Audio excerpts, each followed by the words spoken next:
법원이 윤석열 검찰총장의 신청을 받아들여서 윤 총장에게 내려진 정직 2개월의 징계 효력을 정지시켰습니다. 이에 따라 윤 총장은 정직 8일 만에 곧바로 직무에 복귀했습니다. 윤석열 총장은 사법부의 판단에 감사드린다며 헌법 정신을 지키기 위해 최선을 다하겠다고 밝혔습니다. 법무부는 따로 입장을 밝히지 않은 가운데 민주당은 깊은 유감을 표명했고 국민의힘은 환영했습니다. 성탄 미사가 사상 처음으로 방송과 인터넷을 통해 비대면으로 진행됐습니다. 이명박 전 대통령 자택을 경비하던 방호 요원과 군산훈련소 입영 대기자 중에서도 확진자가 나왔습니다. 영국과 유럽연합이 전환기간 종료를 일주일 앞두고 무역협정을 포함한 미래관계 협상을 타결했습니다. 이로써 영국은 브렉시트 국민투표 이후 4년 반 만에 유럽연합을 완전히 떠나게 됐습니다. 성탄절인 오늘 전국이 대부분 영하권의 추운 날씨를 보이는 가운데 충남 서해안과 전북, 전남 북부에는 아침까지 1cm 안팎의 눈이 쌓이겠습니다. 네, 고요한 밤 편안하게 잘 보내셨습니까? 크리스마스 아침입니다. 예년보다 무겁고 많이 가라앉은 성탄절이지만 마음만은 따뜻한 하루 보내시기 바랍니다. 첫 소식입니다. 법원이 윤석열 검찰총장에게 내려진 정직 2개월 징계 효력을 중단시켰습니다. 윤 총장 측에서 낸 집행정지 신청을 받아들여서 직무에 복귀할 수 있도록 해준 건데요. 먼저 김채린 기자가 보도합니다. 서울행정법원은 정직 2개월 징계의 효력을 일단 멈춰달라는 윤석열 검찰총장의 집행정지 신청을 어젯밤 인용했습니다. 집행정지 사건으론 이례적으로 2번의 신문기일을 열어 내린 결론입니다. 징계 효력은 윤 총장이 징계를 취소해달라는 행정소송의 1심 판결이 선고되는 날로부터 30일 뒤까지 정지됩니다. 이에 따라 윤 총장은 정직 8일 만에 곧바로 직무에 복귀했습니다. 윤 총장의 임기가 내년 7월까지고 이때까지 행정소송의 결과가 나오기 힘들 것으로 보여 사실상 윤 총장은 임기를 다 채울 가능성이 높습니다. 재판부는 검찰총장의 법적 지위와 윤 총장의 자녀 임기를 고려하면 정직으로 윤 총장이 회복하기 어려운 손해를 입게 된다고 밝혔습니다. 이 같은 손해를 예방하기 위한 긴급한 필요성도 어느 정도 인정된다고 설명했습니다. 법무부는 대통령 재가까지 받은 징계의 효력을 정지시키면 행정부의 안정이 깨지고 국론 분열이 심해지는 등 공공복리를 중대하게 해칠 수 있다고 주장했지만 재판부는 받아들이지 않았습니다. 윤 총장이 직무에 복귀하면 진행 중인 수사에 영향을 미칠 수 있다는 법무부 주장 역시 뒷받침할 증거가 없다고 봤습니다. 법무부는 이번 결정에 불복해 즉시 항고할 수 있지만 서울고등법원에서 진행될 항고심에서 1심 결정을 취소하기까지 징계 효력은 계속 정지됩니다. KBS 뉴스 김채린입니다. 네, 법원은 징계 절차에도 하자가 있었다고 지적했습니다. 그러나 징계 사유에 대해서는 사안별로 판단을 좀 달리했는데요. 예컨대 정치적 중립 위반 같은 사유에 대해서는 인정하기가 어렵다고 했고 또 다른 사유에 대해서는 판단을 유보했습니다. 계속해서 장덕수 기자입니다.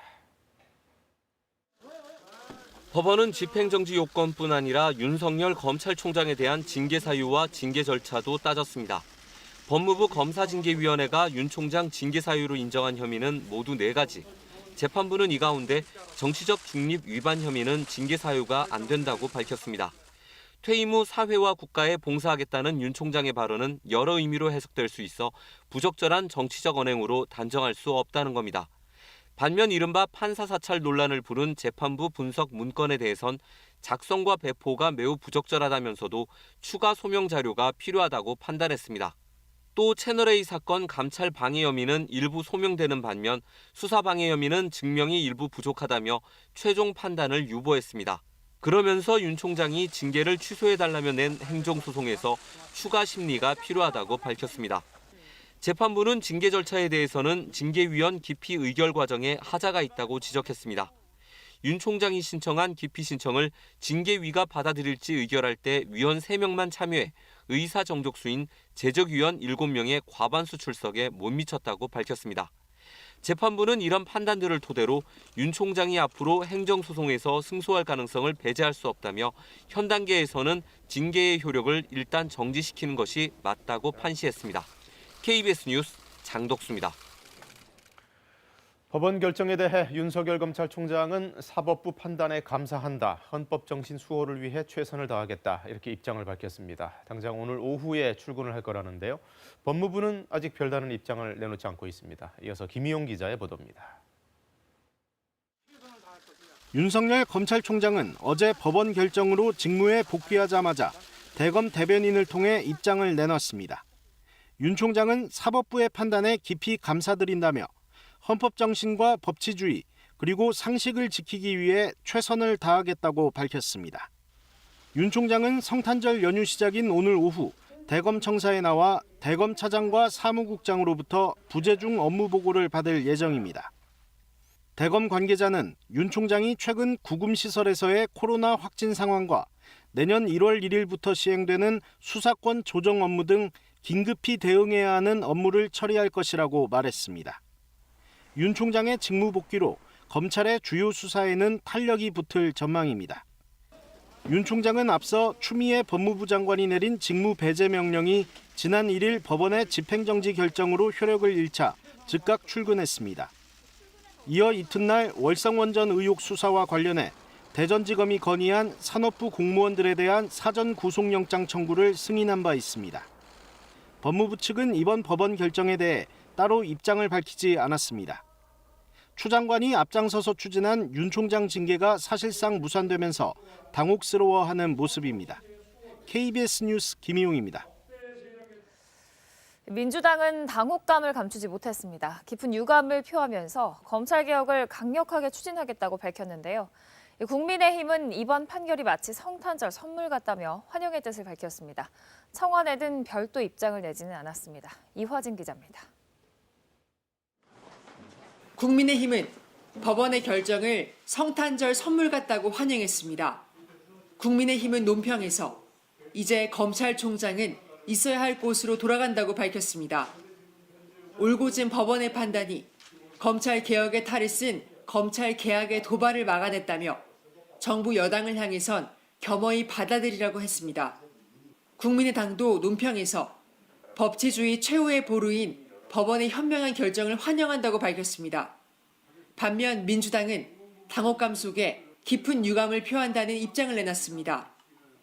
민주당은 논평에서 이번 판결이 행정부의 안정성을 훼손하고 사법부의 불신으로 이어져 국론 분열을 심화시킬까 봐 우려한다고 했습니다. 그러면서 검찰 개혁을 강력하게 추진하고 공수처도 차질 없이 출범시킬 것이라고 밝혔습니다. 정의당은 절차적 정당성에 대한 문제 제기 등이 법원 판단에 크게 작용한 것으로 보인다며 결과를 존중하고 따르는 것이 타당하다고 밝혔습니다. 청와대는 별도의 입장을 내지 않았습니다. 강민석 대변인은 법원 판단이 늦은 시간에 나왔다며 청와대 입장 발표는 없다라는 짤막한 공지 문자만 기자들에게 보냈습니다. KBS 뉴스 이화진입니다. 유례없는 상황 속에 맞은 올해 성탄절, 그 풍경도 많이 달라졌는데요. 아기 예수의 탄생을 축하하는 성탄 미사가 사상 처음 비대면으로 진행됐습니다. 염수정 추기경은 소외받는 사람들에게 사랑을 베풀어서 함께 이겨내자는 메시지를 전했습니다. 정현욱 기자입니다. 아기 예수를 말 구유에 안치하는 구유예절. 지상에 내려온 예수를 경배하는 의식에 이어 12월 25일 성탄절을 알리는 종소리와 함께 미사가 시작됩니다. 천주교 서울대교구가 어젯밤부터 오늘까지 주요 시간대 미사를 비대면으로 전환하면서 염수정 추기경이 집전하는 성탄 미사도 텅 빈 명동성당 본당에서 방송과 인터넷으로 중계됐습니다. 염수정 추기경은 성탄 메시지에서 코로나로 생활고에 시달리는 주변의 이웃을 먼저 생각하자고 호소했습니다. 소외받고 가난한 사람들에게 더 많은 관심과 형제적 사랑을 가져야 할 때라고 생각합니다. 성탄절의 의미는 가장 낮은 곳에 머물고자 했던 예수의 사랑과 자비라면서 어떠한 상황에서도 살아갈 힘과 희망을 이웃과 나누자고 덧붙였습니다. 주님은 우리와 함께 계십니다. 그분을 만나면 어떤 상황에서든 살아갈 힘과 희망을 얻을 수 있습니다. 다른 서울대교구 소속 성당과 전국 교구 본당들도 거리두기 2.5단계에 맞게 성탄 미사를 비대면으로 진행한다고 밝혔습니다. 국내 최대 개신교회인 여의도 순복음교회도 사상 처음으로 오늘 성탄 기념 예배를 모두 비대면으로 진행하기로 했습니다. 앞서 한국교회 총연합이 개별 교회들도 거리두기 2.5단계를 지켜달라고 당부하면서 전국 대부분의 교회가 비대면 방식을 통해 성탄절을 축하할 것으로 보입니다. KBS 뉴스 정은득입니다. 서울시는 5명 이상 사적 모임 금지가 잘 지켜지고 있는지 특별 점검에 나섰습니다. 신규 확진자가 1,000명 아래로 내려가긴 했습니다만 곳곳에서 집단 감염은 이어지고 있는데요. 요양시설과 콜센터, 또 이번에는 이명박 전 대통령 자택에서도 10명이 확진 판정을 받았습니다. 석혜원 기자가 보도합니다. 서울 강남역 인근 식당에 방역 점검반이 들어갑니다. 5인 이상 오신 탭은 아직 없으시겠네요? 5인이 아니라 5명도 안 왔는데. 다음 달 3일까지 5인 이상의 사적 모임이 금지된 가운데 서울시가 특별 점검에 나섰습니다. 이 없는 가게 와서 다 가져가는. 점검반과 가게 주인 사이에 실랑이가 벌어지기도 했습니다. 지금은 영업주분들이 많이 힘들어하셔서 그러신지 저희가 오는 것 자체도 굉장히 꺼려하시고 점검하시는 거에 대해서도 굉장히 거부감이 점점 심해지고 있는 것을 체감하고 있습니다. 이명박 전 대통령의 논현동 자택 경비를 담당하는 방호요원 10명이 코로나19 확진 판정을 받았습니다. 요양시설과 콜센터 등 감염 취약시설에서의 집단 감염 발생은 끊이질 않고 있습니다. 구로구와 종로구의 요양병원과 요양시설에서 추가 감염자가 나왔습니다. 강남구의 콜센터 누적 확진자는 15명으로 늘었고 중구의 콜센터에서도 추가로 2명이 더 확인됐습니다. 지속적 통화를 통해 침방울 발생 가능성이 많은 것으로 확인되었고 공동 사용 시설 등에 대해 추가 조사 중에 있습니다. 콜센터와 물류센터 등 감염 취약시설은 선제 전수검사가 필요합니다. 이를 위해 서울시는 찾아가는 선별진료소를 운영하기로 했습니다. 택배 등 유통 물류업, 종교시설, 요양시설처럼 감염 파급력이 큰 집단이 대상입니다. 대학로 마로니에 공원, 9호선 차고지 등 이동 선별진료소 운영을 점차 확대한다는 계획입니다. KBS 뉴스 석혜원입니다. 네, 코로나19 어제 국내 신규 확진자는 다시 1,000명대 아래로 내려갔습니다. 워낙 왔다 갔다를 반복하고 있기 때문에 숫자상의 큰 의미는 없겠습니다. 무엇보다 전국적으로 집단 감염이 계속 번지고 있다는 점 우려스러운데요. 육군 훈련소에서 또 고등학생들 모임 등에서 새로운 사례가 나왔습니다. 취재기자 연결합니다. 이호준 기자, 먼저 환자 발생 현황부터 정리해 주실까요? 어제 기준 코로나19 신규 확진자는 985명으로 전날보다 100명 이상 줄었습니다. 국내 발생 955명, 해외 유입 사례는 30명입니다. 국내 발생 사례를 지역별로 살펴보면 서울 314명, 경기 277명, 인천 53명 등이며 이외에도 경북 10명, 충북 46명, 부산 43명이 발생했습니다. 이런 가운데 충남 논산 육군훈련소에서 이병대 기자 11명이 1차 검사에서 양성 판정을 받았습니다. 이들은 지난 21일 입소해 훈련을 받기 전 2주간 대기 중이었습니다.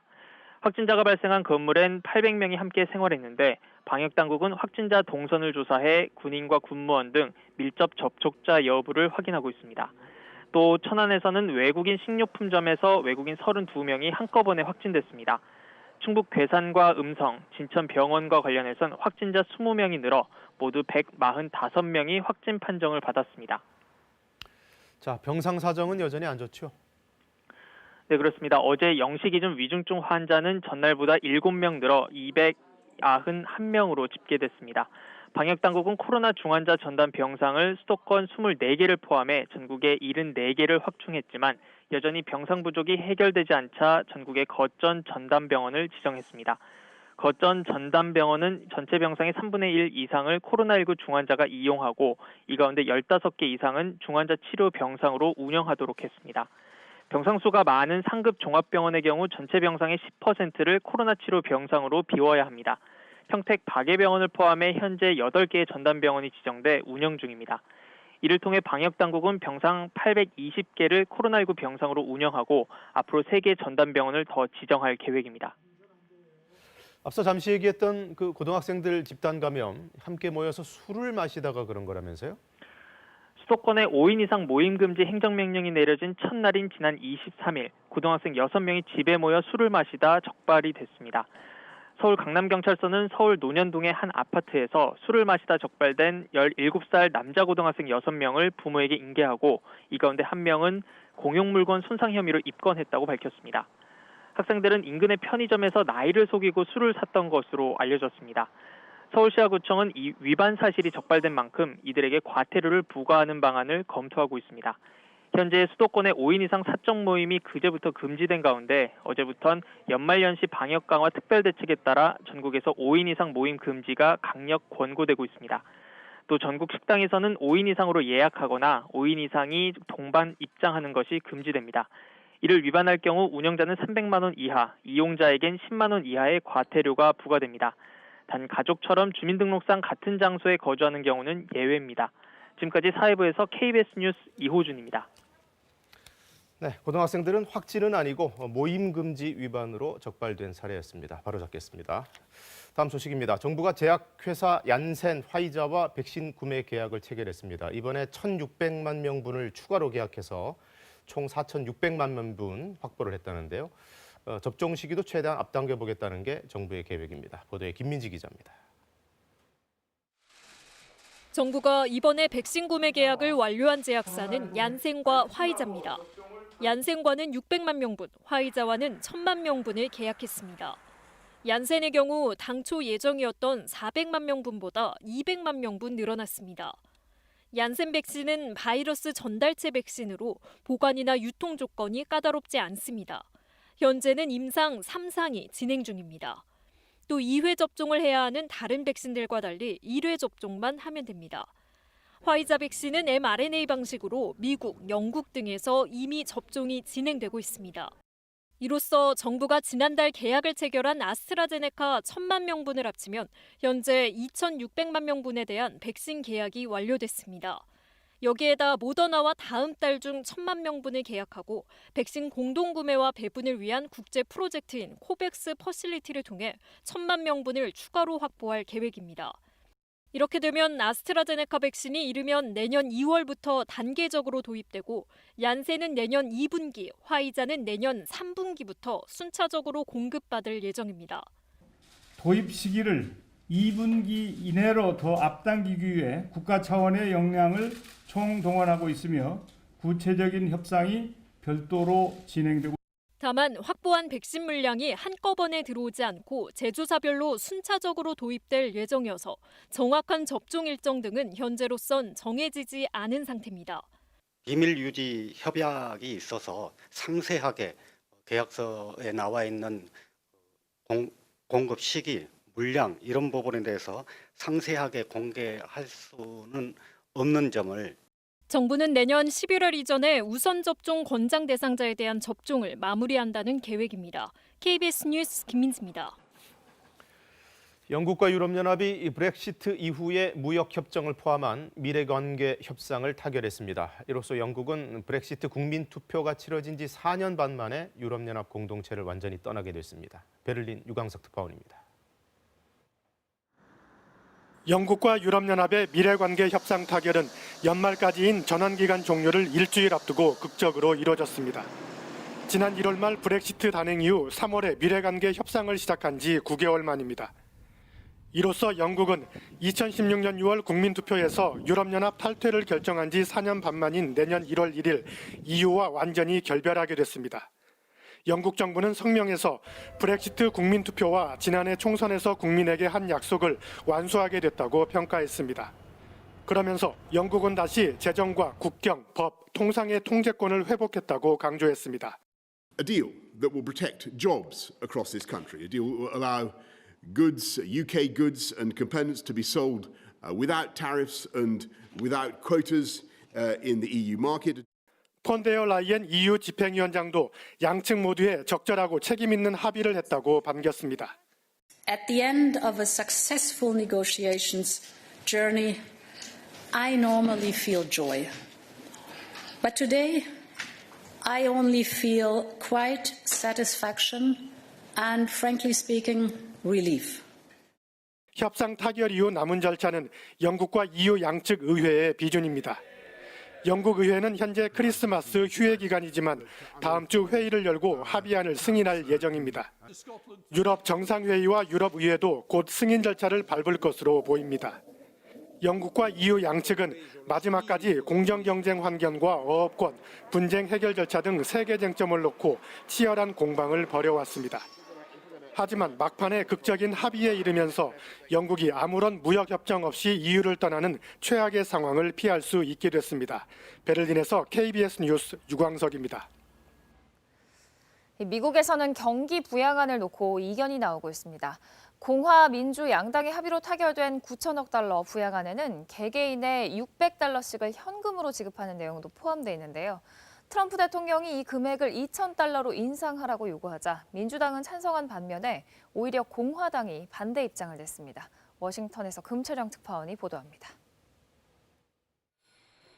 당초 민주, 공화 양당이 합의했던 추가 경기 부양안은 중소기업 지원 등 경기 부양책과 함께 개인들에게도 600달러, 우리 돈 66만 원 정도를 지급하는 내용이 포함됐었습니다. 그러나 트럼프 미 대통령은 합의안에 문화시설 지원과 중복 지원 등 불필요한 내용이 있다고 비판하고 오히려 개인 지원금은 2,000달러로 올려야 한다며 수정안을 요구했습니다. 민주당은 개인 지원금 인상에 동의하며 수정안에 찬성했지만 공화당 지도부가 이를 거부했습니다. 개인 지원금을 2,000달러, 우리 돈 220만 원 규모로 올리라는 트럼프 대통령의 요구를 야당인 민주당이 찬성하고 여당인 공화당이 반대하는 상황이 벌어진 겁니다. Believe it or not, Democrats agree with the president, at least to the extent that we need to sign this bill now. 공화당 지도부는 개인 지원금을 올릴 경우 9천억 달러를 훨씬 초과하게 되거나 책정된 다른 지원금 등을 줄여야 해 반대한 것으로 알려졌습니다. 당초 2조 달러 이상의 경기 부양안을 원했던 민주당과 달리 공화당은 그 이상의 지원은 도덕적 해이를 초래한다며 지원 규모 인상에 반대해 왔습니다. 트럼프 대통령의 수정안 요구에 의회 내 입장차가 다시 극명하게 드러난 셈입니다. 이에 따라 침체된 미 경제에 훈풍을 불러올 것으로 기대를 모았던 추가 경기 부양안의 미래가 불투명해졌습니다. 크리스마스를 계기로 연말 휴가를 떠나려던 미 의원들의 발길도 다시 워싱턴으로 향해야 하는 상황입니다. 미 상원과 하원의 양당 지도부는 28일과 29일 다시 회의를 열어 논의한다는 계획입니다. 미 의회는 지난 21일 9천억 달러 규모의 경기 부양안과 함께 1조 4천억 달러 규모의 다음 회계년도 연방 예산안도 처리하기로 합의해 경기 부양안 처리가 늦어질 경우 연방 예산안 처리도 영향을 받을 것으로 보입니다. 워싱턴에서 KBS 뉴스 금철영입니다.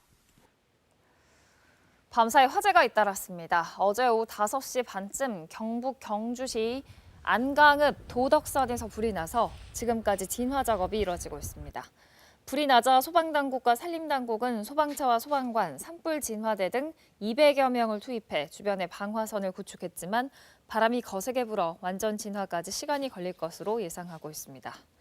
도덕산 정상에는 신라 경덕왕 때 건립된 암자인 도덕암 등 문화재가 있으나 불길이 미치진 않아서 소실 등 피해는 발생하지 않은 것으로 전해졌습니다. 어젯밤 9시 50분쯤 대전시 복명동의 한 오피스텔 건물 21층 식당에서 불이 났습니다. 소방당국은 소방차 32대와 소방대원 82명을 투입해서 진화 작업을 벌였고 40분 만에 큰 불길을 잡았습니다. 소방당국은 불이 날 당시 식당에 있던 직원들은 급히 대피해서 인명피해는 없다고 밝혔습니다. 예년 같지 않은 크리스마스에 누구보다 서운해할 우리 아이들을 위해서 특별한 이벤트가 마련됐습니다. 선물을 가득 실은 루돌프 드론이 하늘에서 내려왔다는데요. 이색 풍경 안상혁 기자가 전해드립니다. 루돌프 드론이 선물을 가득 싣고 날아오릅니다. 도심을 날아 드론이 찾아간 곳은 대구의 한 아동복지시설. 아이들이 지켜보는 가운데 보육원 앞마당에 드론이 무사히 내려앉습니다. 루돌프 드론이 가져온 선물에 아이들은 환호성을 지릅니다. 크리스마스를 맞이해서 또 드론을 이용해서 비대면으로 이렇게 아이들이 선물도 전달받고 또 좋은 추억도 쌓는 이런 일이 생겨서 아이들도 너무 뜻깊은 그런 하루가 되었을 것 같습니다. 대구 수성구청이 마련한 크리스마스 행사. 코로나19와 불경기로 소외받고 있는 시설 어린이들에게 꿈과 희망을 전하기 위해 기획됐습니다.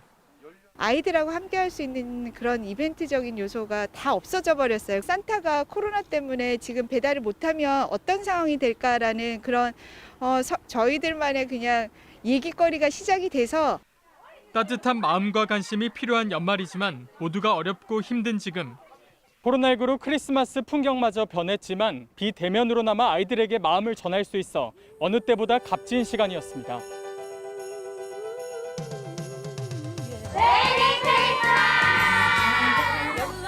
KBS 뉴스 안상혁입니다. 성탄절 아침 교통 상황 알아보겠습니다. 한국도로공사입니다.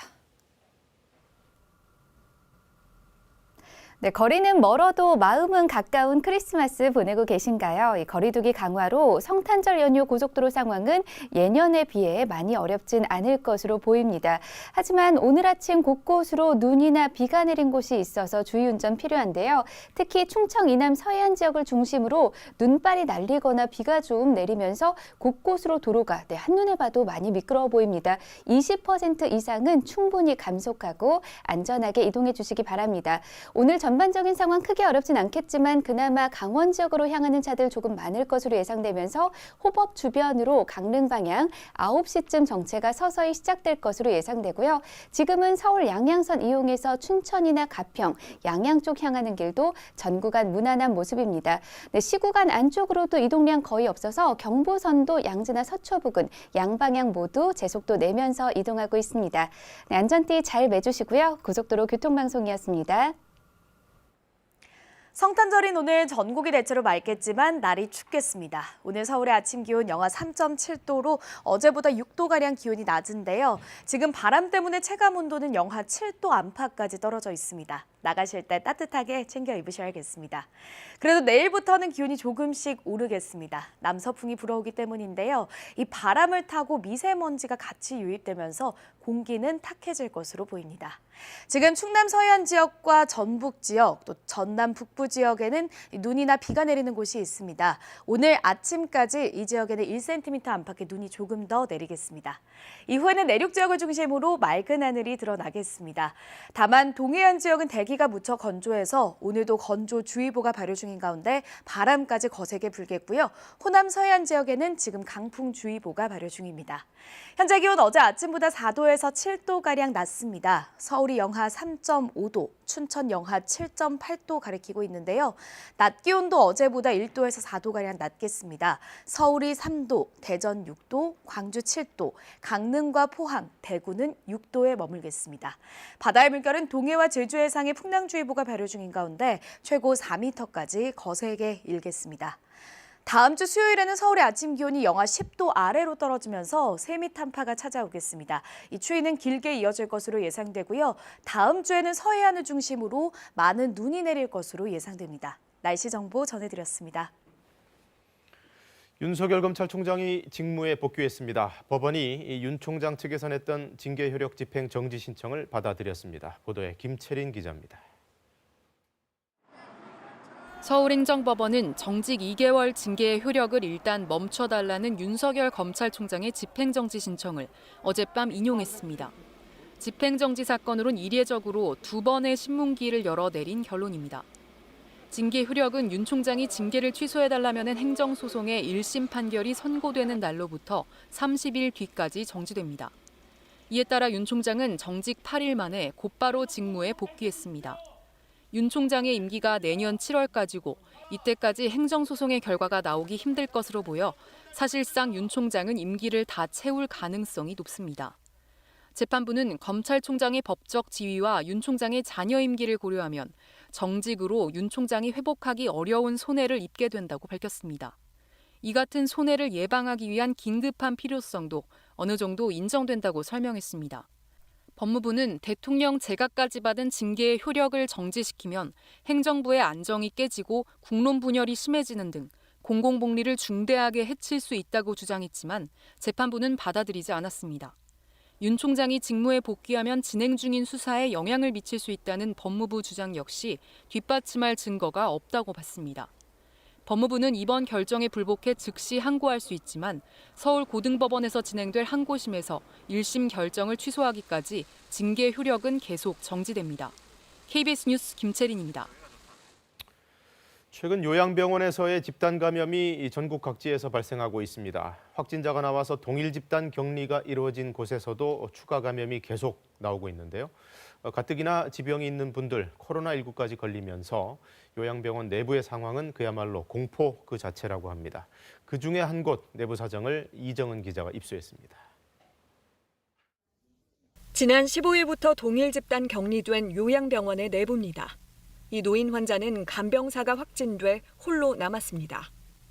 복도에는 치우지 못한 쓰레기가 쌓여 있습니다.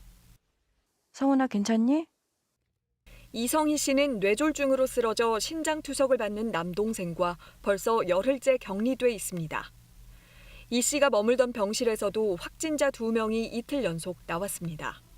감염이 우려돼 화장실 쓰기조차 망설여집니다. 제가 세정을 하다가 확진자가 혹시라도 오게 되면 그런 두려움 때문에 제가 거길 가지를 못하고 환자도 못 씻기고 저도 못 씻는 그런 상황이거든요. 답답한 건 어느 병실에서 확진자가 나왔는지도 알려주지 않는다는 겁니다. 다른 분들께 멀리서 여쭤보죠. 거기 확진자 나왔냐고 손 수화 표시를 해요. 이렇게 나왔는지 아니면 이렇게 되었는지. 감염도 걱정되지만 더 큰 걱정은 남동생의 투석 치료. 일주일에 한 번이라도 투석을 못하면 생명이 위독한데 의료진이 한꺼번에 병원을 관두면서 현재는 외부 지원 인력에 기대고 있습니다. 토요일에 받았어야 되는데 못 받고 일요일까지 지나고서 월요일날 받았거든요. 오늘 하고 나서 앞으로 2번까지는 해줄 수 있는데 그 이후에는 모르겠다 이렇게. 병원과 관할 보건소, 이 씨의 가족들까지 모두 나서 투석 가능한 병원을 일일이 찾아봤지만 허사였습니다. 병원 측도 추석 환자는 병원을 옮기는 게 위험한 데다 코로나 잠복기일 수 있어 퇴원은 안 된다는 입장입니다. 이 씨는 2주간 자가격리를 한 뒤 외래 진료라도 받을 테니 퇴원시켜달라는 청원까지 올렸습니다. 제 동생 제발 투석 일주일에 3번도 바라지 않아요. 일주일에 한 번이라도 해줄 수 있는 병원을 찾고 싶습니다. KBS 뉴스 이정은입니다. 네, 확진자들이 발생한 요양병원에서는 코로나19 감염자를 외부 거점 병원으로 좀 보내려고 해도 자리가 없어서 이러지도 저러지도 못하는 상황입니다. 그런 가운데 공포를 느낀 내부 직원들마저 그만두면서 그야말로 사면초가 고군분투 상황이라고 하는데요. 그 문제점 강푸른 기자가 더 심층적으로 취재했습니다. 속 타는 건 병원도 마찬가지입니다. 설명할 시간도 없이 바쁘다며 전화를 끊습니다. 병원이 있어야 퇴원을 시키죠. 지금 이렇게 얘기보다도 어떻게 병원을 알아봐 주셨으면 좋겠네요. 감염되지 않은 환자를 다른 병원에 보내려 해도 받아주는 곳이 없다는 겁니다. 또 다른 직원은 지금 전쟁 중이라는 표현까지 썼습니다. 저희 입장에서 보면 전쟁 상황이잖아요. 근데 너무 힘드니까 집으로 자가격리하겠다고 가시는 분도 계시고. 간호사 절반이 그만두고 간병인들도 확진되면서 의료 업무는 물론 환자 병수발까지 남은 간호사들이 도맡고 있다는 겁니다. 청소업체마저 업무를 거부해 그야말로 막막한 상황입니다. 미야만 하시는 분들도 감염 환자들 거 못 건드리겠다. 코로나 환자들 거. 그러면서 오늘 한 분 빼고 다 나가버리셨어요. 정부가 말하는 병상 확충, 의료 인력 지원은 먼 얘기입니다. 투석 간호사 이탈이 많아가지고 긴급 요청을 했어요. 보건소에. 그냥 두 분이 하루 나왔다가 그냥 가신 거예요. 오시라고 제발 부탁했는데도. 당장은 생필품과 방역 물품이 절실하다고 호소합니다. 지금 너무나 힘들죠. 정부의 도움이 절실하게 필요합니다. KBS 뉴스 강푸른입니다.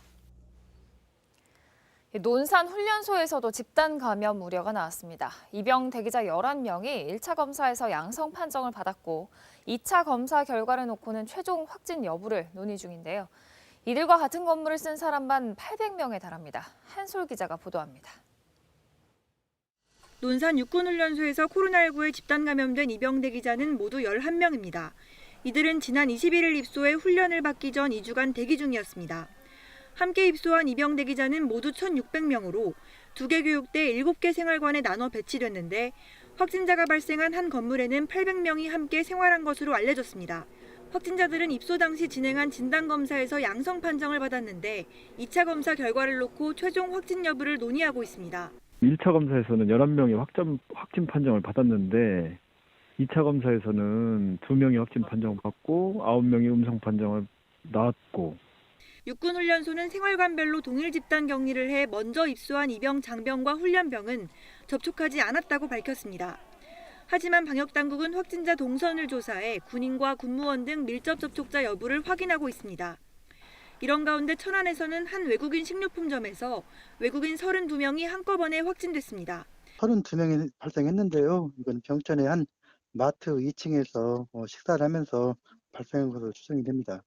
서천에서는 앞서 확진된 시내버스 기사와 접촉한 동료 기사 5명과 가족 1명이 연쇄 감염됐습니다. 집단 감염이 이어지면서 이틀 사이 대전과 세종, 충남에서 확진된 사람이 100명 가까이 됩니다. KBS 뉴스 한솔입니다. 올해 코로나19 여파로 사망자가 예년보다 6% 늘었다고 의사협회가 주장했습니다. 의료 자원이 코로나에만 집중돼서 다른 환자들이 적절한 치료를 받지 못하는 데 대해 대책이 필요하다는 취지였는데요. 정부는 사망자 수가 예년과 비슷한 수준이라고 반박했습니다. 김범주 기자입니다. 의사협회는 현재 코로나19 대유행 상황은 의료 체계가 감당하기 힘들다며 코로나19 이외의 환자에 대한 대책 마련을 주문했습니다. 코로나19 환자의 의료 자원이 집중되면서 적절한 치료를 받지 못해 숨지는 이른바 부수적 피해가 우려된다는 겁니다. 특히 사망자가 예년보다 6%가량 늘었다는 통계를 들며 올해 2만 명이 더 숨질 수 있다고 경고했습니다. 정부는 즉각 반박했습니다. 10월 말 기준으로 지난해 같은 기간 대비 사망자 수가 3% 늘었지만 고령화로 인해 해마다 사망자 수가 5천 명 가까이 늘고 있는 점을 감안하면 유의미한 증가폭은 아니라는 겁니다. 의협이 근거로 제시한 자료도 실제 수치보다 부풀려졌고 여기에 최대집 의협회장이 회견장에서 예년을 작년이라고 말해 오해를 더 키운 것으로 KBS 취재 결과 드러났습니다. 의협 측은 실무진의 실수로 인한 착오였다면서도 위기라는 메시지에 집중해달라는 입장입니다. 제때 치료를 받지 못하거나 적절하게 치료받지 못해서 희생되는 케이스가 있을 거라는 거는 이게 합리적인 추정이고요. 실제 올해 8월 2차 유행 당시 통상 사망자가 늘지 않는 여름인데도 한 주간 사망한 사람의 수가 최근 3년 중 최대치를 넘겼다는 통계도 있습니다. 전문가들은 나이와 지역별 사망 원인을 자세히 살펴봐 의료 체계 부담을 분석하고 대처해야 한다고 지적합니다.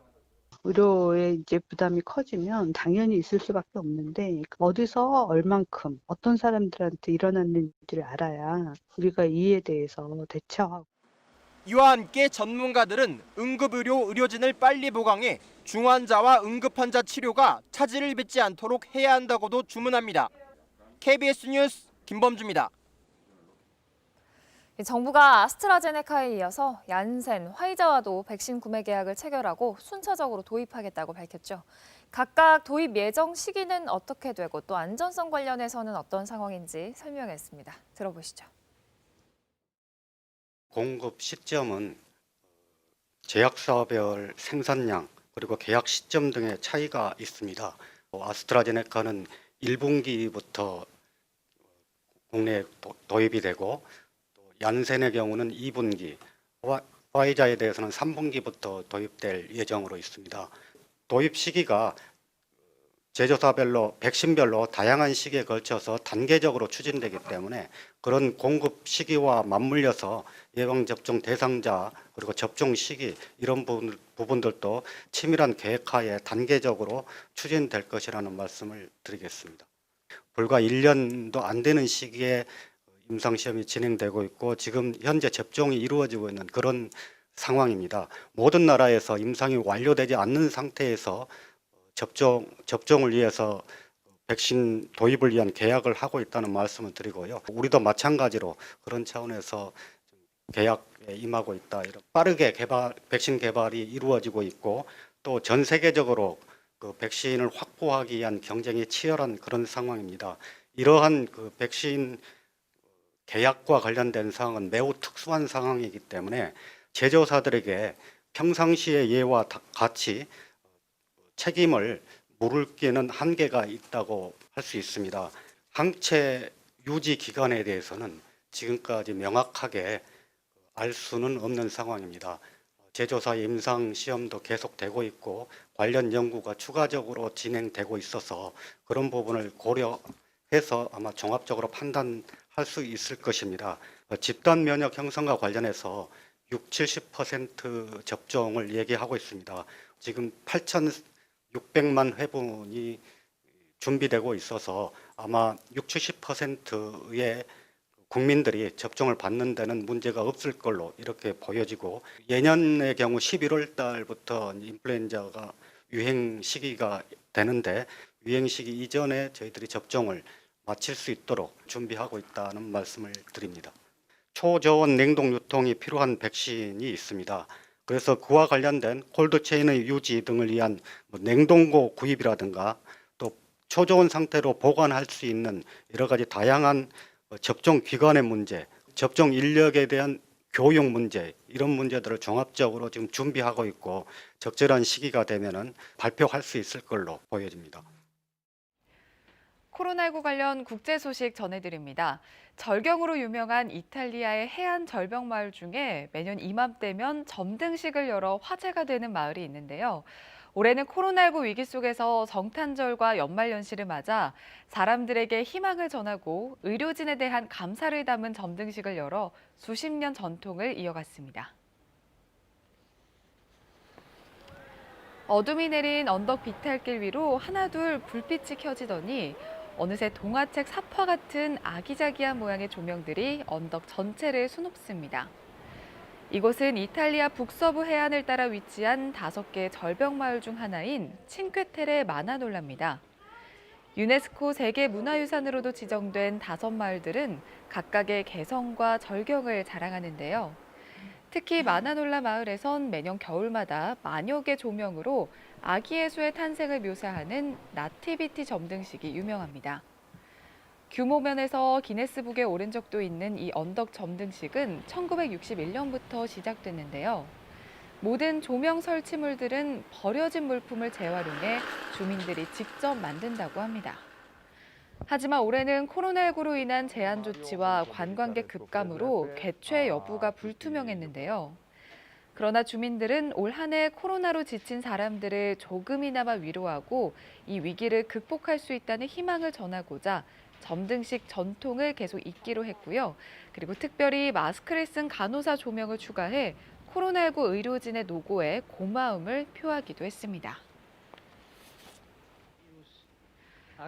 프란치스코 교황을 가까이서 보좌하는 추기경 2명이 잇따라 코로나19에 걸려 교황청 방역에 비상이 걸렸습니다. 교황청은 현지 시간 22일 바티칸 시국 행정원장으로 국가 운영을 책임지는 주세페 베르텔로 추기경에 이어 자선 활동을 총괄하는 콘라드 크라예프스키 추기경이 코로나19 확진 판정을 받았다고 밝혔습니다.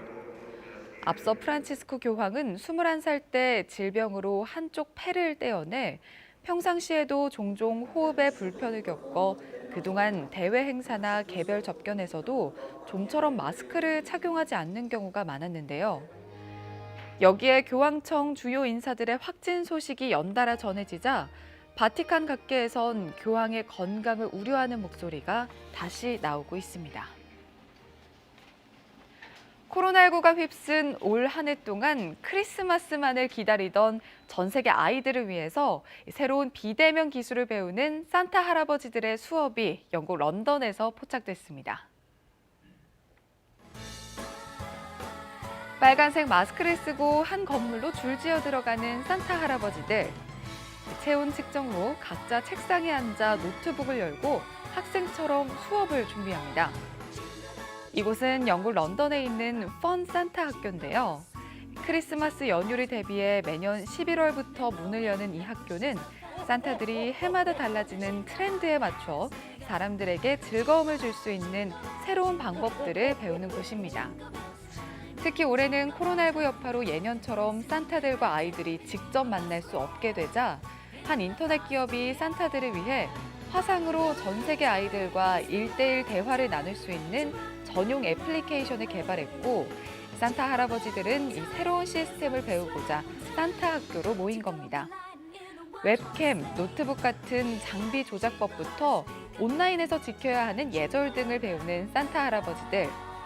코로나 시대의 새로운 소통 창구에서 산타와 만날 아이들에게 큰 힘이 됐으면 좋겠죠. 지금까지 코로나19 국제 소식이었습니다. 코로나19 관련 국내 소식 몇 가지 더 전해드립니다. 첫 번째 키워드부터 보겠습니다.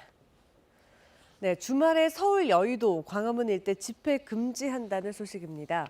일부 시민단체들이 내일 서울 주요 도심에서 차량 집회를 계획하고 있는 가운데 경찰이 코로나19 확산 차단을 위해서 집회 금지를 통보했습니다. 서울지방경찰청은 최근 코로나19 확진자 증가 상황 등을 고려해 시민단체 비정규직 공동행동 등의 집회, 행진에 대해 집회 금지 결정을 내렸다고 밝혔습니다. 경찰은 노조 관련 단체 소속 회원들이 일정 시간대 특정한 장소에 다수 인원이 모일 가능성이 높아 코로나19 전파 위험이 우려되는 상황이라며 집회 예고 당일 주요 장소에 검문소를 운영해 집결을 차단하기로 했습니다. 경찰은 경찰관이나 공무원을 폭행하는 등 공무집행 방해 행위에 대해서는 현행범으로 체포하는 등 엄정 대응하기로 했습니다. 두 번째 키워드 보겠습니다. 네, 1인 가구가 허리띠 더 졸라맸다는 키워드입니다. 이 코로나19 여파에 1인 가구가 2인 이상 가구보다 소비 지출을 더 큰 폭으로 줄인 것으로 나타났습니다. 통계청이 어제 발표한 코로나19를 전후한 1인 가구의 소비 행태 변화 글을 보면 올해 1분기 1인 가구 월 평균 소비 지출액은 129만 4천 원으로 1년 전보다 11.2% 아래로 뚝 떨어졌습니다. 2인 이상 가구 소비 지출액이 283만 7천 원으로 5.2% 줄어든 것과 비교하면 1인 가구의 소비 지출액 감소폭이 컸음을 알 수 있는데요. 1인 가구는 대부분 품목에서 지출액이 줄었는데 특히 교통비가 37.7%, 교육비는 43.3%로 지출액이 크게 줄었습니다. 반면에 2인 이상 가구는 식료품, 비주류 음료와 보건, 교통 등에서 1인 가구와 달리 지출액이 증가했습니다. 네, 마지막 키워드 보겠습니다. 내년 기업 부도 확률 올해보다 0.18%포인트 상승한다는 내용입니다. 이 코로나19 사태 장기화로 매출이 회복되지 않을 경우에 내년 기업의 부도 확률이 올해보다 0.2%포인트 가까이 상승하는 것으로 분석됐습니다. 한국은행 보고서를 보면 한은은 분기별 재무제표 공시기업 2,298곳을 대상으로 내년 중에 실적이 회복되는 기본 상황과 실적 개선이 지연되는 비관적인 상황을 가정해서 각각 영향을 분석했습니다.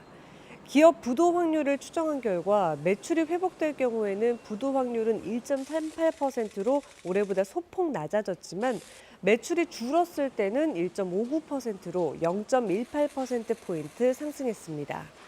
1996년 이후 기업의 전년 대비 부도 확률 상승폭이 0.2%포인트를 넘은 건 금융위기가 있었던 2008년 한 번뿐입니다.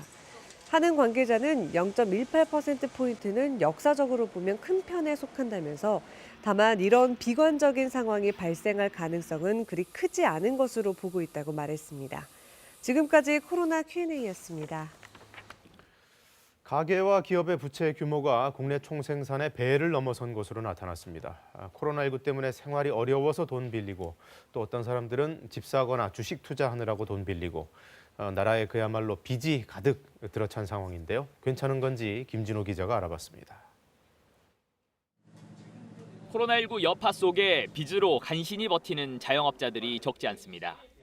대출 이자에 대한 대출을 또 일으켜서 이자를 계속 또 넘는 거죠.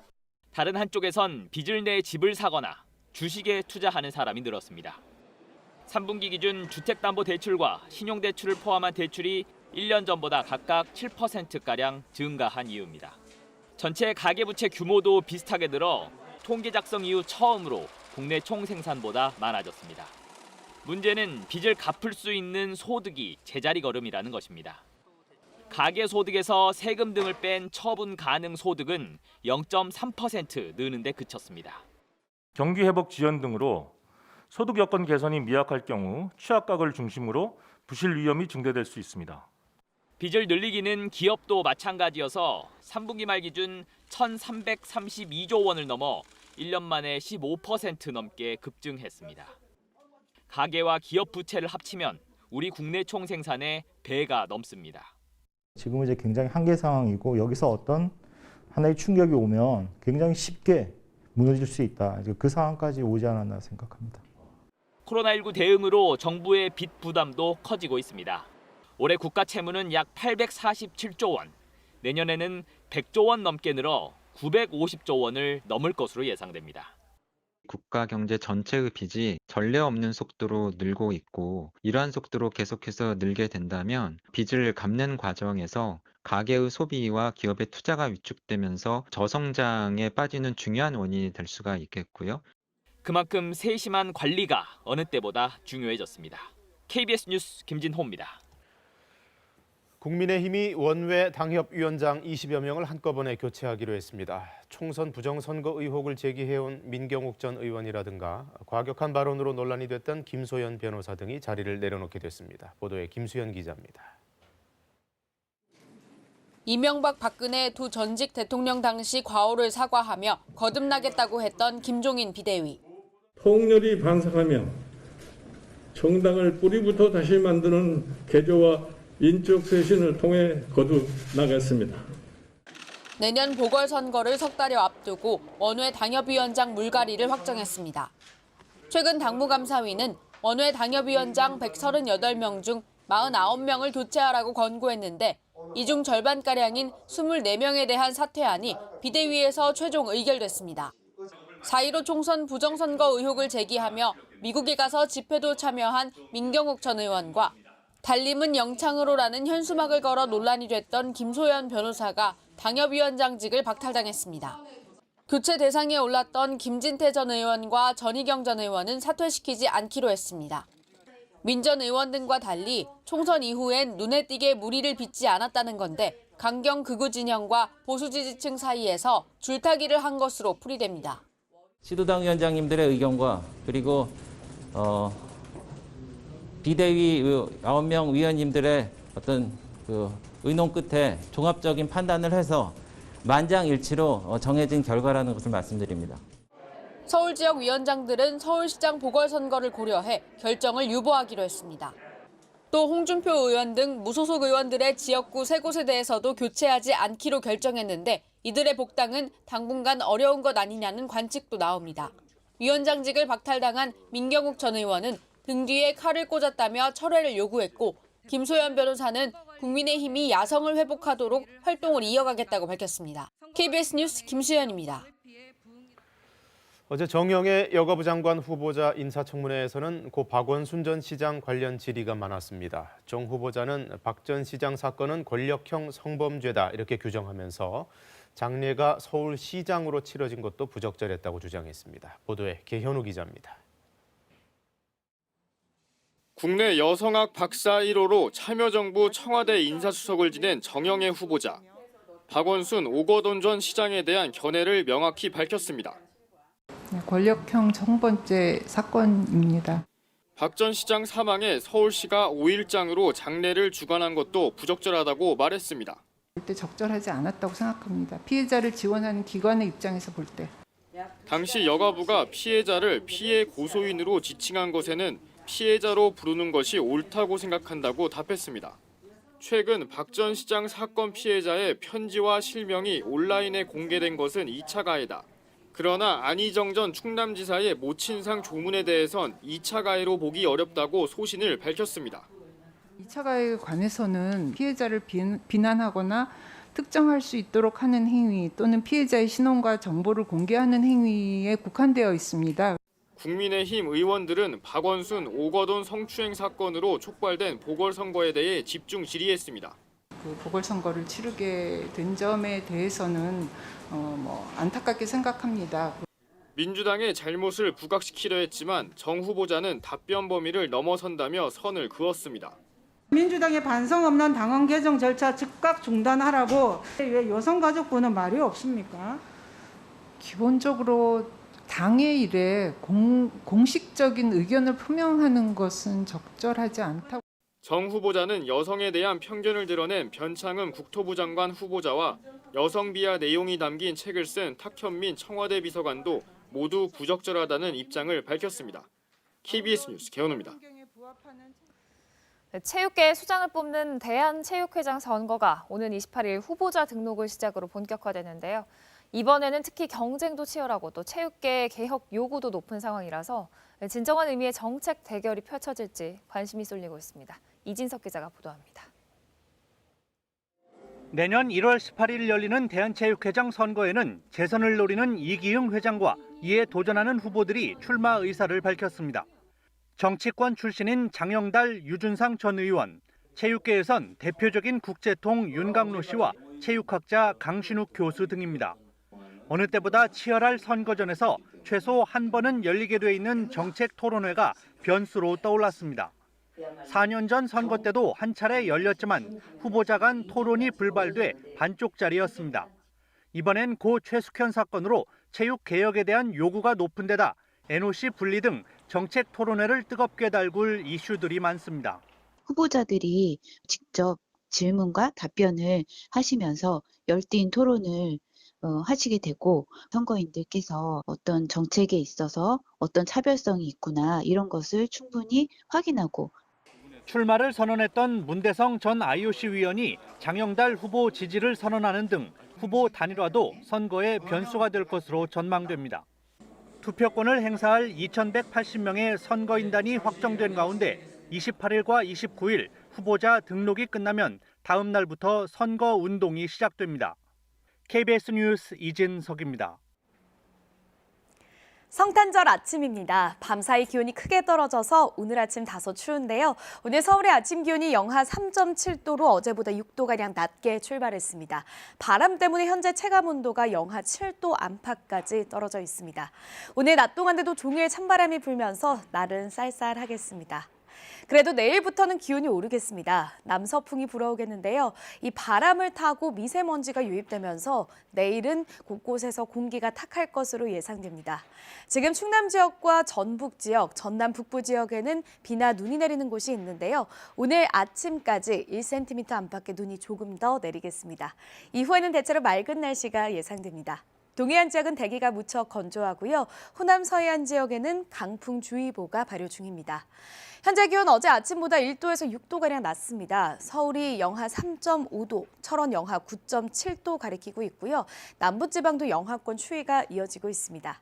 한낮에도 기온은 크게 오르지 못하겠습니다. 서울이 3도, 대전 6도, 춘천 3도, 광주와 진주, 창원은 7도에 머물겠습니다. 바다의 물결은 동해와 제주 해상에 풍랑주의보가 발효 중인 가운데 최고 4m까지 거세게 일겠습니다.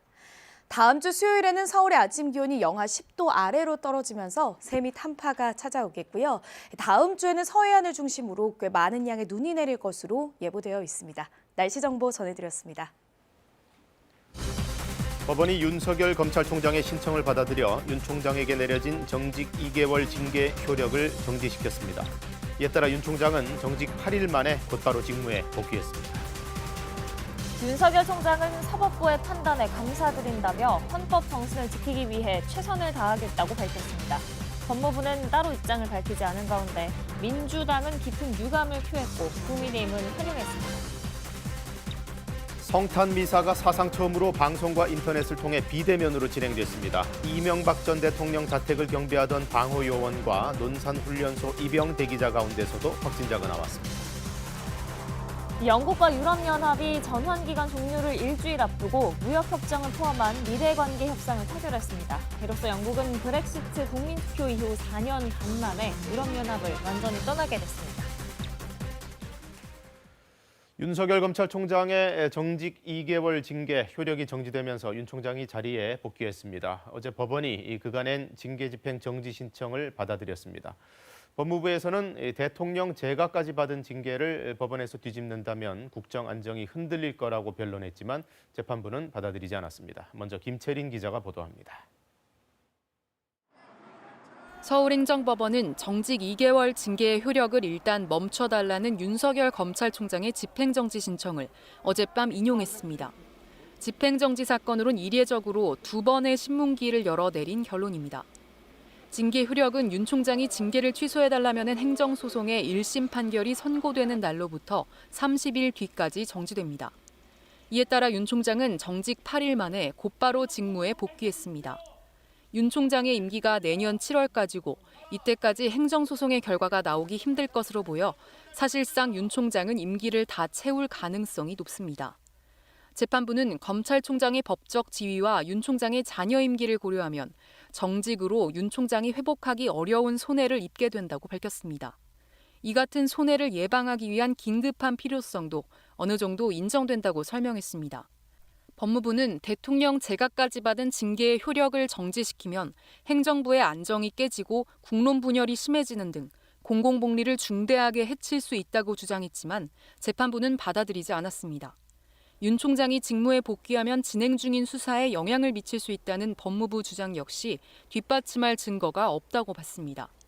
법무부는 이번 결정에 불복해 즉시 항고할 수 있지만 서울고등법원에서 진행될 항고심에서 1심 결정을 취소하기까지 징계 효력은 계속 정지됩니다.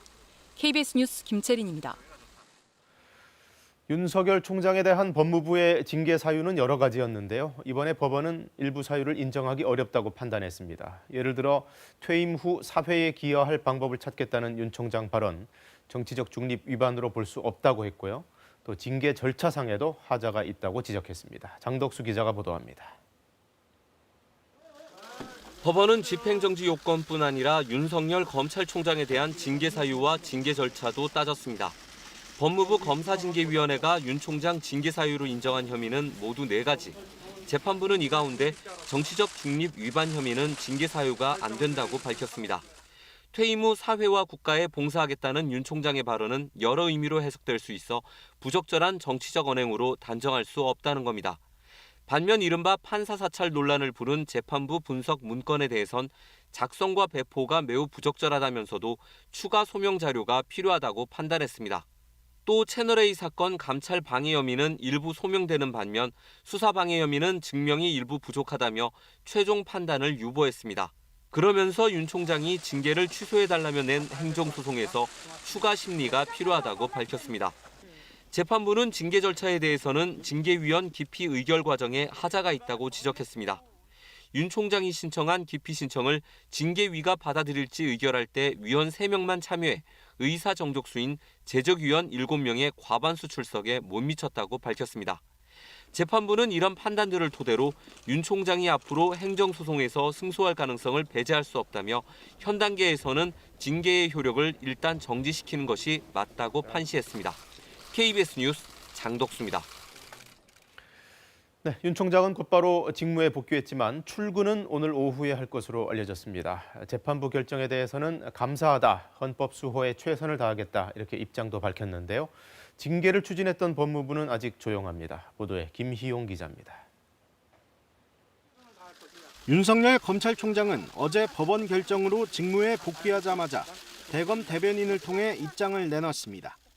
윤 총장은 사법부의 판단에 깊이 감사드린다며 헌법 정신과 법치주의 그리고 상식을 지키기 위해 최선을 다하겠다고 밝혔습니다. 윤 총장은 성탄절 연휴 시작인 오늘 오후 대검 청사에 나와 대검 차장과 사무국장으로부터 부재중 업무 보고를 받을 예정입니다. 대검 관계자는 윤 총장이 최근 구금시설에서의 코로나 확진 상황과 내년 1월 1일부터 시행되는 수사권 조정 업무 등 긴급히 대응해야 하는 업무를 처리할 것이라고 말했습니다. 윤 총장의 직무 복귀로 검찰의 주요 수사에는 탄력이 붙을 전망입니다. 윤 총장은 앞서 추미애 법무부 장관이 내린 직무 배제 명령이 지난 1일 법원의 집행정지 결정으로 효력을 잃자 즉각 출근했습니다. 이어 이튿날 월성원전 의혹 수사와 관련해 대전지검이 건의한 산업부 공무원들에 대한 사전 구속영장 청구를 승인한 바 있습니다. 법무부 측은 이번 법원 결정에 대해 따로 입장을 밝히지 않았습니다. 추 장관이 앞장서서 추진한 윤 총장 징계가 사실상 무산되면서 당혹스러워하는 모습입니다. KBS 뉴스 김희용입니다. 민주당은 깊은 유감을 표했습니다. 이번 판결이 사법 불신을 초래할 거라면서 검찰 개혁을 강력하게 추진하겠다고 밝혔는데요. 국민의힘은 반대로 검찰 개혁을 막아낸 거라면서 성탄절 선물 같다 이렇게 밝혔습니다. 청와대는 입장을 따로 내지는 않았습니다. 이화진 기자가 보도합니다. 국민의힘은 법원의 결정을 성탄절 선물 같다고 환영했습니다. 국민의힘은 논평에서 이제 검찰총장은 있어야 할 곳으로 돌아간다고 밝혔습니다. 올고진 법원의 판단이 검찰 개혁의 탈을 쓴 검찰 개혁의 도발을 막아냈다며 정부 여당을 향해선 겸허히 받아들이라고 했습니다. 국민의당도 논평에서 법치주의 최후의 보루인 법원의 현명한 결정을 환영한다고 밝혔습니다. 반면 민주당은 당혹감 속에 깊은 유감을 표한다는 입장을 내놨습니다. 민주당은 논평에서 이번 판결이 행정부의 안정성을 훼손하고 사법부의 불신으로 이어져 국론 분열을 심화시킬까 봐 우려한다고 했습니다. 그러면서 검찰 개혁을 강력하게 추진하고 공수처도 차질 없이 출범시킬 것이라고 밝혔습니다. 정의당은 절차적 정당성에 대한 문제 제기 등이 법원 판단에 크게 작용한 것으로 보인다며 결과를 존중하고 따르는 것이 타당하다고 밝혔습니다. 청와대는 별도의 입장을 내지 않았습니다. 강민석 대변인은 법원 판단이 늦은 시간에 나왔다며 청와대 입장 발표는 없다라는 짤막한 공지 문자만 기자들에게 보냈습니다. KBS 뉴스 이화진입니다. 다음 소식입니다. 올해 성탄절 풍경 많이 달라졌죠. 아기 예수의 탄생을 축하하는 성탄 미사도 사상 처음 비대면으로 열렸는데요. 염수정 추기경은 코로나 속에 더 소외되고 힘든 이유들이 많다면서 사랑을 베풀자는 메시지를 전했습니다. 정현욱 기자입니다. 아기 예수를 말 구유에 안치 않은 구유 예절. 지상에 내려온 예수를 경배하는 의식에 이어 12월 25일 성탄절을 알리는 종소리와 함께 미사가 시작됩니다. 천주교 서울대교구가 어젯밤부터 오늘까지 주요 시간대 미사를 비대면으로 전환하면서 염수정 추기경이 집전하는 성탄 미사도 텅 빈 명동성당 본당에서 방송과 인터넷으로 중계됐습니다. 염수정 추기경은 성탄 메시지에서 코로나로 생활고에 시달리는 주변의 이웃을 먼저 생각하자고 호소했습니다. 소외받고 가난한 사람들에게 더 많은 관심과 형제적 사랑을 가져야 할 때라고 생각합니다.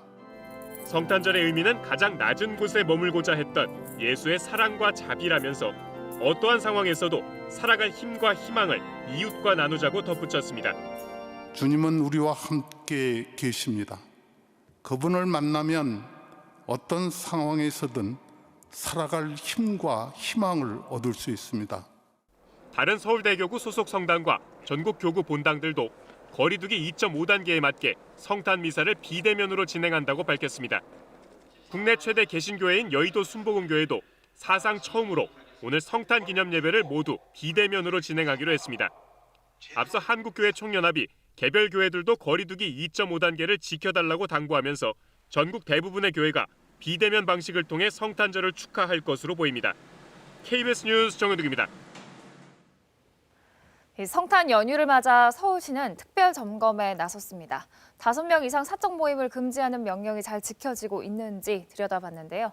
집단 감염은 곳곳에서 이어지고 있습니다. 요양시설, 콜센터, 또 이번에는 이명박 전 대통령 자택에서도 10명이 확진 판정을 받았습니다. 석혜원 기자입니다. 서울 강남역 인근 식당에 방역 점검반이 들어갑니다. 5인 이상 오신 탭은 아직 없으시겠네요? 5인이 아니라 5명도 안 하는.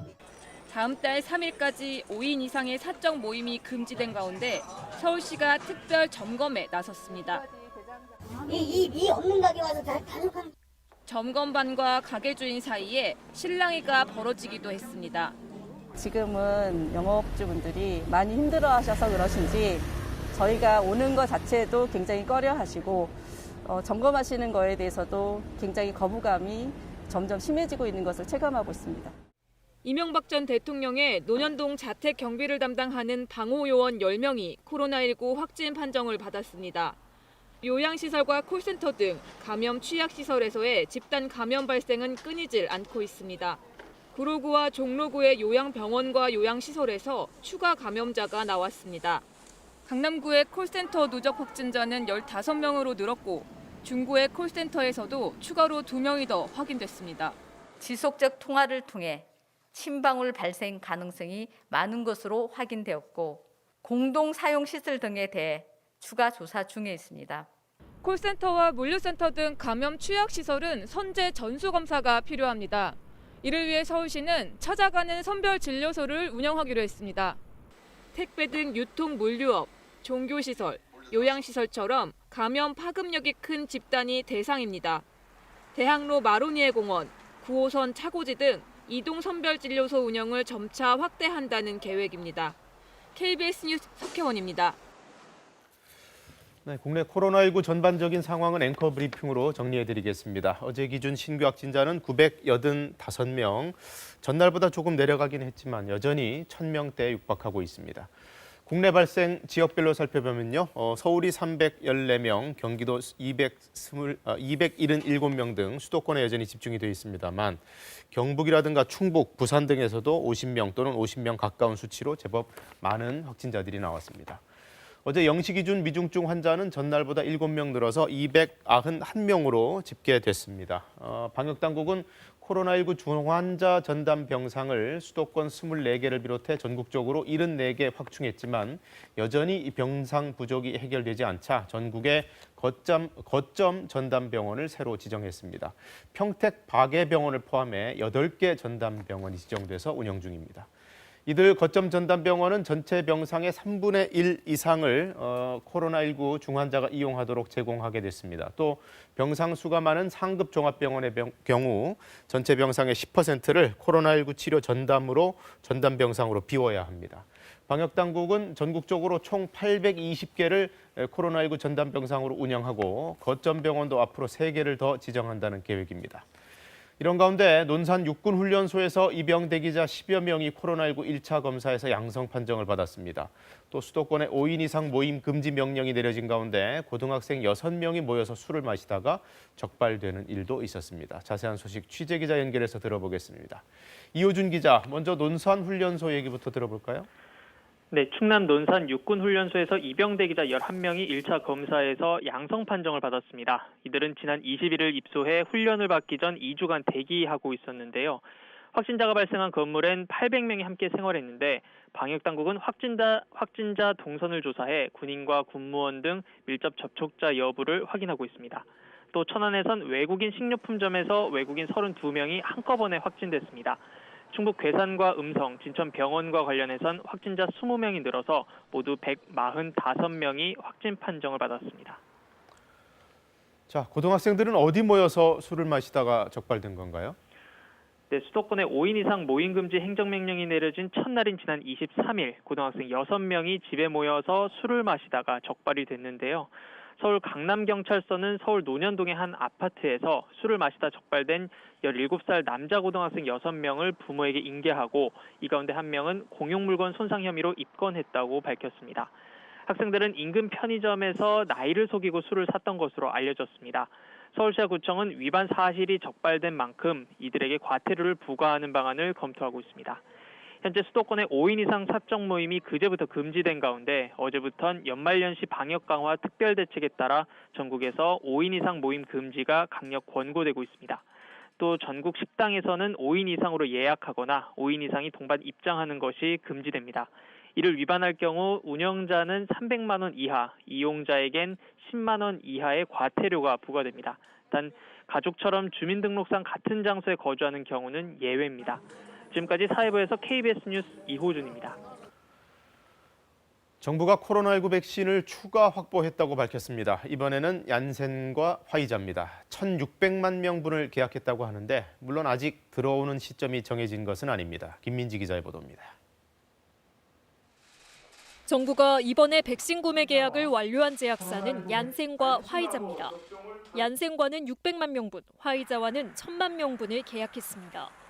얀센의 경우 당초 예정이었던 400만 명분보다 200만 명분 늘어났습니다.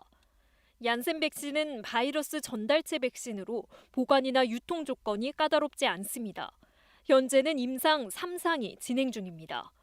또 2회 접종을 해야 하는 다른 백신들과 달리 1회 접종만 하면 됩니다. 화이자 백신은 mRNA 방식으로 미국, 영국 등에서 이미 접종이 진행되고 있습니다. 이로써 정부가 지난달 계약을 체결한 아스트라제네카 1,000만 명분을 합치면 현재 2,600만 명분에 대한 백신 계약이 완료됐습니다. 여기에다 모더나와 다음 달 중 1,000만 명분을 계약하고 백신 공동구매와 배분을 위한 국제 프로젝트인 코백스 퍼실리티를 통해 1,000만 명분을 추가로 확보할 계획입니다. 이렇게 되면 아스트라제네카 백신이 이르면 내년 2월부터 단계적으로 도입되고 얀센은 내년 2분기, 화이자는 내년 3분기부터 순차적으로 공급받을 예정입니다. 도입 시기를 2분기 이내로 더 앞당기기 위해 국가 차원의 역량을 총동원하고 있으며 구체적인 협상이 별도로 진행되고 다만 확보한 백신 물량이 한꺼번에 들어오지 않고 제조사별로 순차적으로 도입될 예정이어서 정확한 접종 일정 등은 현재로선 정해지지 않은 상태입니다. 비밀 유지 협약이 있어서 상세하게 계약서에 나와 있는 공급 시기, 물량 이런 부분에 대해서 상세하게 공개할 수는 없는 점을 정부는 내년 11월 이전에 우선 접종 권장 대상자에 대한 접종을 마무리한다는 계획입니다. KBS 뉴스 김민수입니다. 영국이 유럽연합 탈퇴 절차를 이제 마무리 지었습니다. 브렉시트 국민투표가 치러지고도 4년 반이 더 걸렸는데요. 유럽연합과 이것저것 정리할 것들이 많았기 때문이고 그 협상이 이제 최종 타결됐습니다. 유광석 특파원이 베를린에서 보도합니다. 영국과 유럽연합의 미래관계 협상 타결은 연말까지인 전환기간 종료를 일주일 앞두고 극적으로 이뤄졌습니다. 지난 1월 말 브렉시트 단행 이후 3월에 미래관계 협상을 시작한 지 9개월 만입니다. 이로써 영국은 2016년 6월 국민투표에서 유럽연합 탈퇴를 결정한 지 4년 반 만인 내년 1월 1일 EU와 완전히 결별하게 됐습니다. 영국 정부는 성명에서 브렉시트 국민투표와 지난해 총선에서 국민에게 한 약속을 완수하게 됐다고 평가했습니다.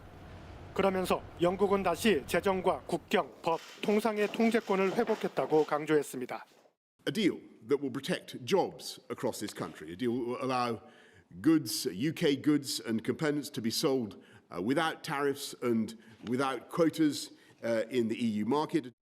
폰데어 라이엔 EU 집행위원장도 양측 모두에 적절하고 책임 있는 합의를 했다고 반겼습니다.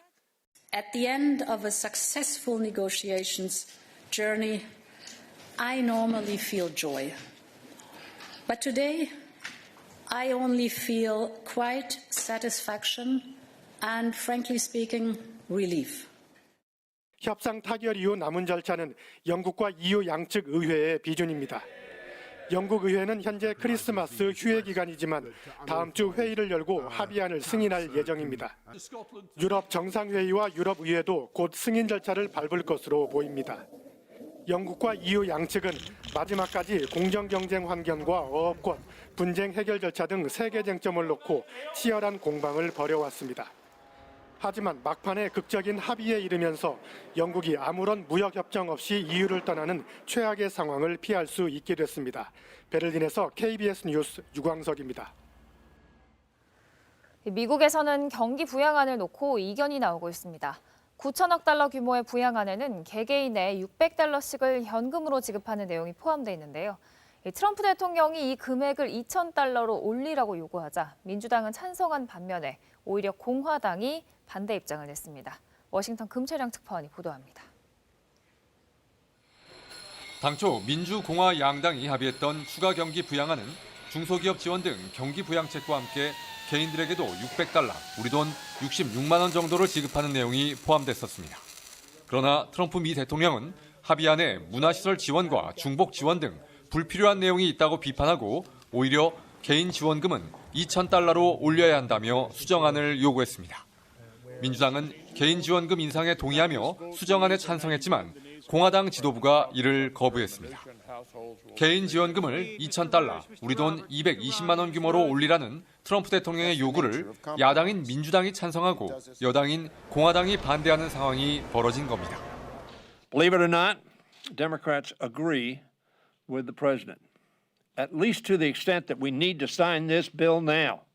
공화당 지도부는 개인 지원금을 올릴 경우 9천억 달러를 훨씬 초과하게 되거나 책정된 다른 지원금 등을 줄여야 해 반대한 것으로 알려졌습니다.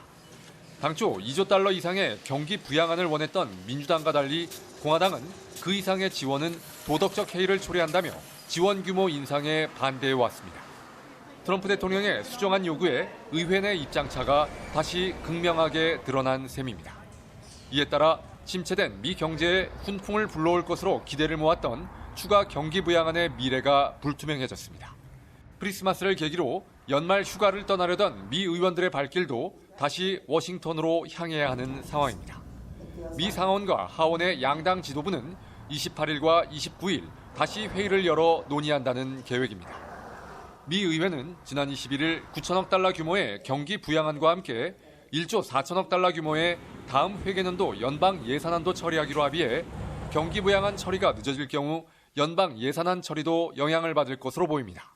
워싱턴에서 KBS 뉴스 금철영입니다. 화재가 잇따랐습니다. 먼저 어제 오후 5시 반쯤 경북 경주시 안강읍 도덕산에서 불이 나 지금까지 진화 작업이 이뤄지고 있습니다.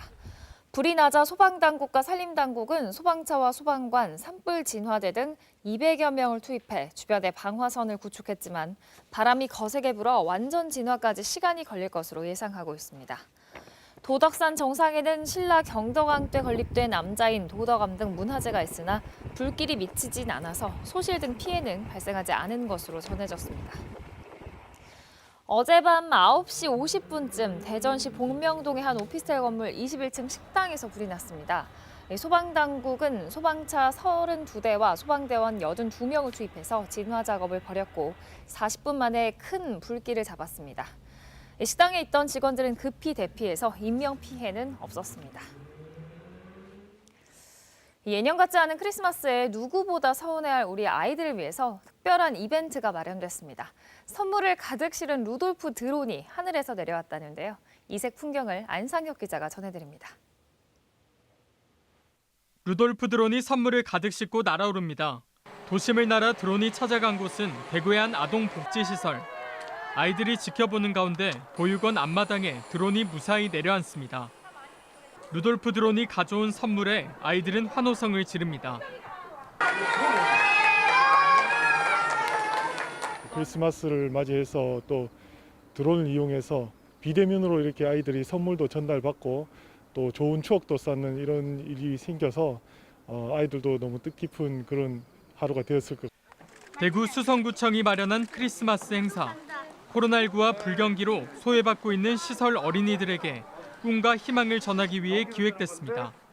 아이들하고 함께 할 수 있는 그런 이벤트적인 요소가 다 없어져 버렸어요. 산타가 코로나 때문에 지금 배달을 못하면 어떤 상황이 될까라는 그런 저희들만의 그냥 얘기거리가 시작이 돼서 따뜻한 마음과 관심이 필요한 연말이지만 모두가 어렵고 힘든 지금.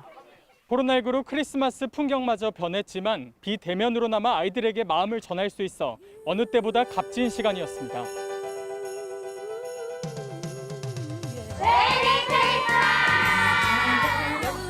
KBS 뉴스 안상혁입니다. 성탄절인 오늘 찬바람이 불면서 날이 다소 춥습니다. 오늘 서울의 아침 기온 영하 3.7도로 어제 아침보다 6도가량 기온이 낮은데요. 바람 때문에 체감온도가 지금 영하 7도 안팎까지 떨어져 있습니다. 나가실 때 따뜻하게 챙겨 입으셔야겠습니다. 그래도 내일부터는 기온이 오르겠습니다. 남서풍이 불어오겠는데요. 이 바람을 타고 미세먼지도 같이 유입되면서 내일은 전국의 공기가 탁할 것으로 예상됩니다. 지금 충남 서해안 지역과 호남 일부 지역에는 눈이 내리는 곳이 있습니다. 아침까지 이 지역에는 1cm 안팎의 눈이 조금 더 내릴 것으로 예상됩니다. 그 밖에 내륙 지역에는 점차 맑은 하늘이 드러나겠는데요. 동해안 지역은 대기가 무척 건조해서 작은 불씨가 큰 불로 번질 위험이 매우 높습니다. 또 호남 서해안 지역에도 바람이 강하게 불고 있습니다. 오늘 낮 기온도 크게 오르지 못하겠습니다. 서울이 3도, 대전 6도, 철원 1도에 머물겠고요. 강릉과 포항, 대구가 6도, 광주 7도 예상됩니다. 바다의 물결은 동해상과 제주 해상에 풍랑주의보가 발효 중인 가운데 최고 4m까지 거세게 일겠고요. 그 밖의 해상에서도 최고 3m로 물결이 높게 일겠습니다. 당분간 큰 추위는 없다가 다음 주 수요일에는 서울의 아침 기온이 영하 10도 아래로 내려가겠습니다. 수요일에는 서울의 아침 기온이 영하 12도, 목요일에는 영하 13도까지 떨어지겠고요. 다음 주 화요일부터는 서해안 지역에 눈이나 비가 내리기 시작해서 목요일까지도 꽤 많은 양의 눈이 내릴 것으로 예상됩니다. 날씨 정보 전해드렸습니다. 코로나19 집단 감염이 발생한 서울의 한 요양병원에서는 동일 집단 격리 조치가 내려진 상태에서도 내부 감염자가 계속 나오면서 누적 확진자가 이제 140명을 넘어섰습니다. 특히 이 중증 기저질환을 갖고 있는 환자들은 코로나 감염 우려뿐만 아니라 원래 받던 치료조차 제대로 못 받는 이중의 위기를 맞고 있는데요. 이정은 기자가 내부 사정을 들여다봤습니다. 지난 15일부터 동일 집단 격리된 요양병원의 내부입니다. 이 노인 환자는 간병사가 확진돼 홀로 남았습니다. 복도에는 치우지 못한 쓰레기가 쌓여 있습니다. 성훈아 괜찮니? 이성희 씨는 뇌졸중으로 쓰러져 신장 투석을 받는 남동생과 벌써 열흘째 격리돼 있습니다. 이 씨가 머물던 병실에서도 확진자 2명이 이틀 연속 나왔습니다. 감염이 우려돼 화장실 쓰기조차 망설여집니다. 제가 체정을 하다가 확진자가 혹시라도 오게 되면 그런 두려움 때문에 제가 거길 가지를 못하고 환자도 못 씻기고 저도 못 씻는 그런 상황이거든요. 답답한 건 어느 병실에서 확진자가 나왔는지도 알려주지 않는다는 겁니다. 다른 분들께 멀리서 여쭤보죠. 거기 확진자 나왔냐고 손 수화 표시를 해요. 이렇게 나왔는지 아니면 이렇게 되었는지. 감염도 걱정되지만 더 큰 걱정은 남동생의 투석 치료. 일주일에 한 번이라도 투석을 못하면 생명이 위독한데 의료진이 한꺼번에 병원을 관두면서 현재는 외부 지원 인력에 기대고 있습니다. 토요일에 받았어야 되는데 못 받고 일요일까지 지나고서 월요일날 받았거든요. 오늘 하고 나서 앞으로 2번까지는 해줄 수 있는데 그 이후에는 모르겠다 이렇게. 병원과 관할 보건소, 이 씨의 가족들까지 모두 나서 투석 가능한 병원을 일일이 찾아봤지만 허사였습니다. 병원 측도 투석 환자는 병원을 옮기는 게 위험한 데다 코로나 잠복기일 수 있어 퇴원은 안 된다는 입장입니다. 이 씨는 2주간 자가격리를 한 뒤 외래 진료라도 받을 테니 퇴원시켜달라는 청원까지 올렸습니다. 제 동생 제발 투석 일주일에 3번도 바라지 않아요. 일주일에 한 번이라도 해줄 수 있는 병원을 찾고 싶습니다. KBS 뉴스 이정은입니다. 네, 이처럼 병원 안에서 격리 중인 환자와 보호자들은 추가 감염의 우려 속에서 불안불안한 나날들을 보내고 있습니다. 하지만 병원 측도 달리 이 걱정을 덜어줄 만한 뾰족한 수가 없다고 하는데요. 강푸른 기자가 얘기를 좀 더 들어봤습니다. 속 타는 건 병원도 마찬가지입니다. 설명할 시간도 없이 바쁘다며 전화를 끊습니다. 병원이 있어야 퇴원을 시키죠. 지금 이렇게 얘기보다도 어떻게 병원을 알아봐 주셨으면 좋겠네요. 감염되지 않은 환자를 다른 병원에 보내려 해도 받아주는 곳이 없다는 겁니다. 또 다른 직원은 지금 전쟁 중이라는 표현까지 썼습니다. 저희 입장에서 보면 전쟁 상황이잖아요. 근데 너무 힘드니까 집으로 자가격리하겠다고 가시는 분도 계시고. 간호사 절반이 그만두고 간병인들도 확진되면서 의료 업무는 물론 환자 병수발까지 남은 간호사들이 도맡고 있다는 겁니다. 청소업체마저 업무를 거부해 그야말로 막막한 상황입니다. 미야반 하시는 분들도 감염 환자들 거 못 건드리겠다. 코로나 환자들 거. 그러면서 오늘 한 분 빼고 다 나가버리셨어요. 정부가 말하는 병상 확충, 의료 인력 지원은 먼 얘기입니다. 투석 간호사 이탈이 많아가지고 긴급 요청을 했어요. 보건소에. 그냥 2분이 하루 나왔다가 그냥 가신 거예요. 오시라고 제발 부탁했는데도. 당장은 생필품과 방역 물품이 절실하다고 호소합니다. 지금 너무나 힘들죠. 정부의 도움이 절실하게 필요합니다. KBS 뉴스 강푸른입니다. 네, 가계부채, 기업부채 할 것 없이 국내에서 빚의 규모가 눈덩이처럼 불고 있습니다. 코로나19로 사정이 어려워져서 빚을 낸 경우도 많고 또 집 사거나 주식 투자하는 데 대출을 쓴 분도 많습니다. 문제는 이 증가세, 증가 속도를 우리 경제가 감당할 수 있느냐 하는 것인데요. 김진호 기자가 알아봤습니다. 코로나19 여파 속에 빚으로 간신히 버티는 자영업자들이 적지 않습니다. 대출 이자에 대한 대출을 또 일으켜서 이자를 계속 또 넘는 거죠. 다른 한쪽에선 빚을 내 집을 사거나 주식에 투자하는 사람이 늘었습니다. 3분기 기준 주택담보대출과 신용대출을 포함한 대출이 1년 전보다 각각 7%가량 증가한 이유입니다. 전체 가계부채 규모도 비슷하게 늘어 통계 작성 이후 처음으로 국내 총생산보다 많아졌습니다. 문제는 빚을 갚을 수 있는 소득이 제자리 걸음이라는 것입니다. 가계소득에서 세금 등을 뺀 처분 가능 소득은 0.3% 느는 데 그쳤습니다. 경기 회복 지원 등으로 소득 여건 개선이 미약할 경우 취약각을 중심으로 부실 위험이 증대될 수 있습니다. 빚을 늘리기는 기업도 마찬가지여서 3분기 말 기준 1,332조 원을 넘어 1년 만에 15% 넘게 급증했습니다. 가계와 기업 부채를 합치면 우리 국내 총 생산의 배가 넘습니다. 지금은 이제 굉장히 한계 상황이고 여기서 어떤 하나의 충격이 오면 굉장히 쉽게 무너질 수 있다. 그 상황까지 오지 않았나 생각합니다. 코로나19 대응으로 정부의 빚 부담도 커지고 있습니다.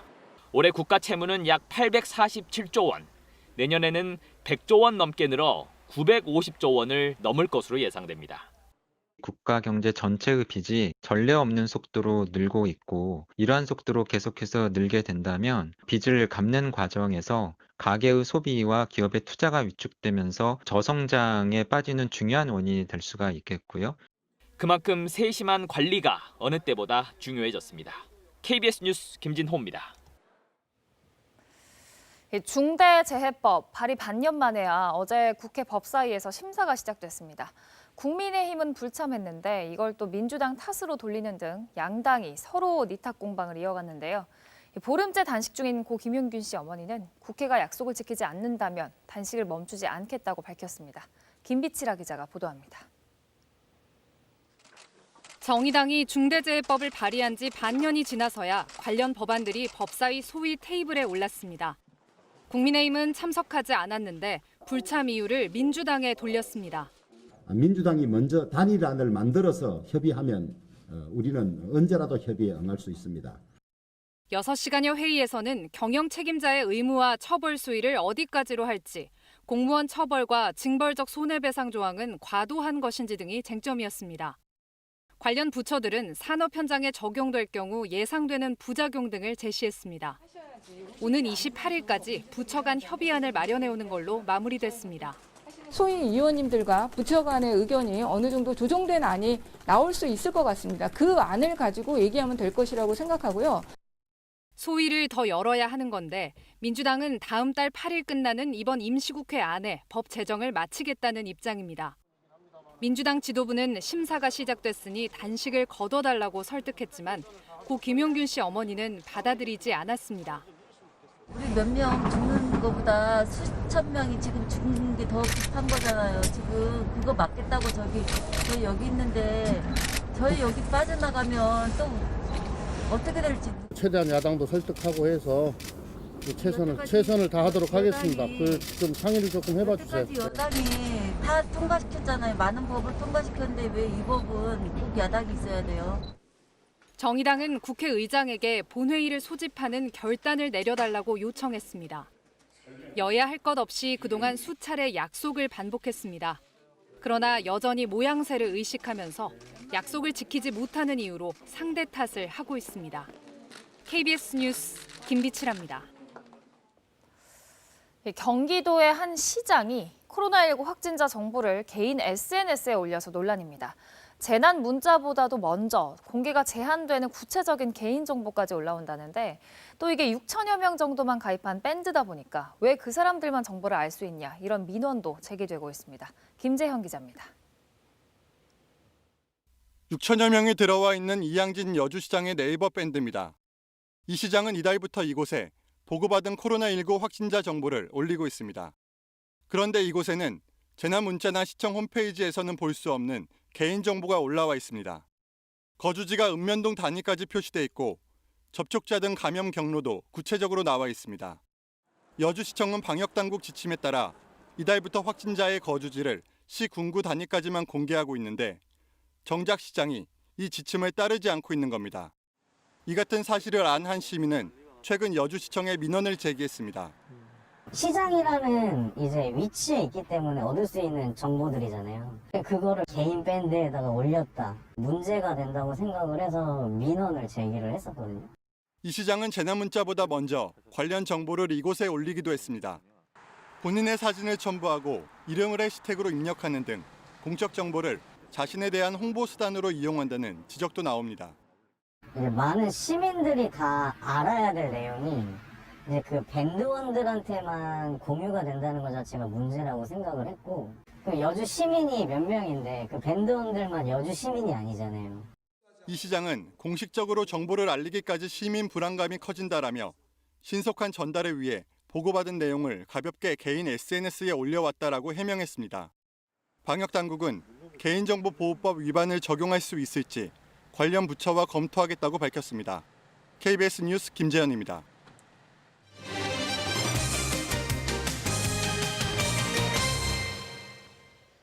코로나19가 급속도로 확산하면서 결국 수도권 학교를 중심으로 원격 수업이 시작됐습니다. 갑작스러운 결정에 학교 급식 관련 업체들이 또다시 어려움을 겪고 있는데요. 적자가 회복되지 않아서 문을 닫는 업체도 늘고 있습니다. 윤나경 기자가 보도합니다. 수도권을 비롯해 전국 학교에 음식을 납품하고 있는 한 식품 제조업체. 크리스마스를 앞두고 미리 주문을 받아 만들어 놓은 미니 케이크 40만 개가 창고에 가득 쌓여 있습니다. 이미 지난달 선주문을 받아 60만 개를 만들어 놨는데 지난주 수도권 전 지역 학교가 원격 수업으로 전환하면서 주문이 취소됐기 때문입니다. 허리띠를 줄라면서 한 학기를 잘 버텼는데 갑자기 원격으로 전환이 되면서 그 제품이 다 그냥 창고에 쌓이게 됐습니다. 급식 관련 운송업체들은 사정이 더욱 어렵습니다. 주로 지역 근거리 학교를 대상으로 급식 조리에 필요한 농산품과 공산품을 운송해 왔는데 원격 전환으로 하루아침에 거래처가 모두 사라진 셈입니다. 인천에서만 100여 곳의 급식 재료 운송업체가 영업 중인데 올 하반기에만 벌써 문을 닫은 곳이 10여 곳에 이릅니다. 이 상황이 내년까지 지속된다면 버틸 수 있는 업체는 어느 정도 한계가 있을 것 같아요.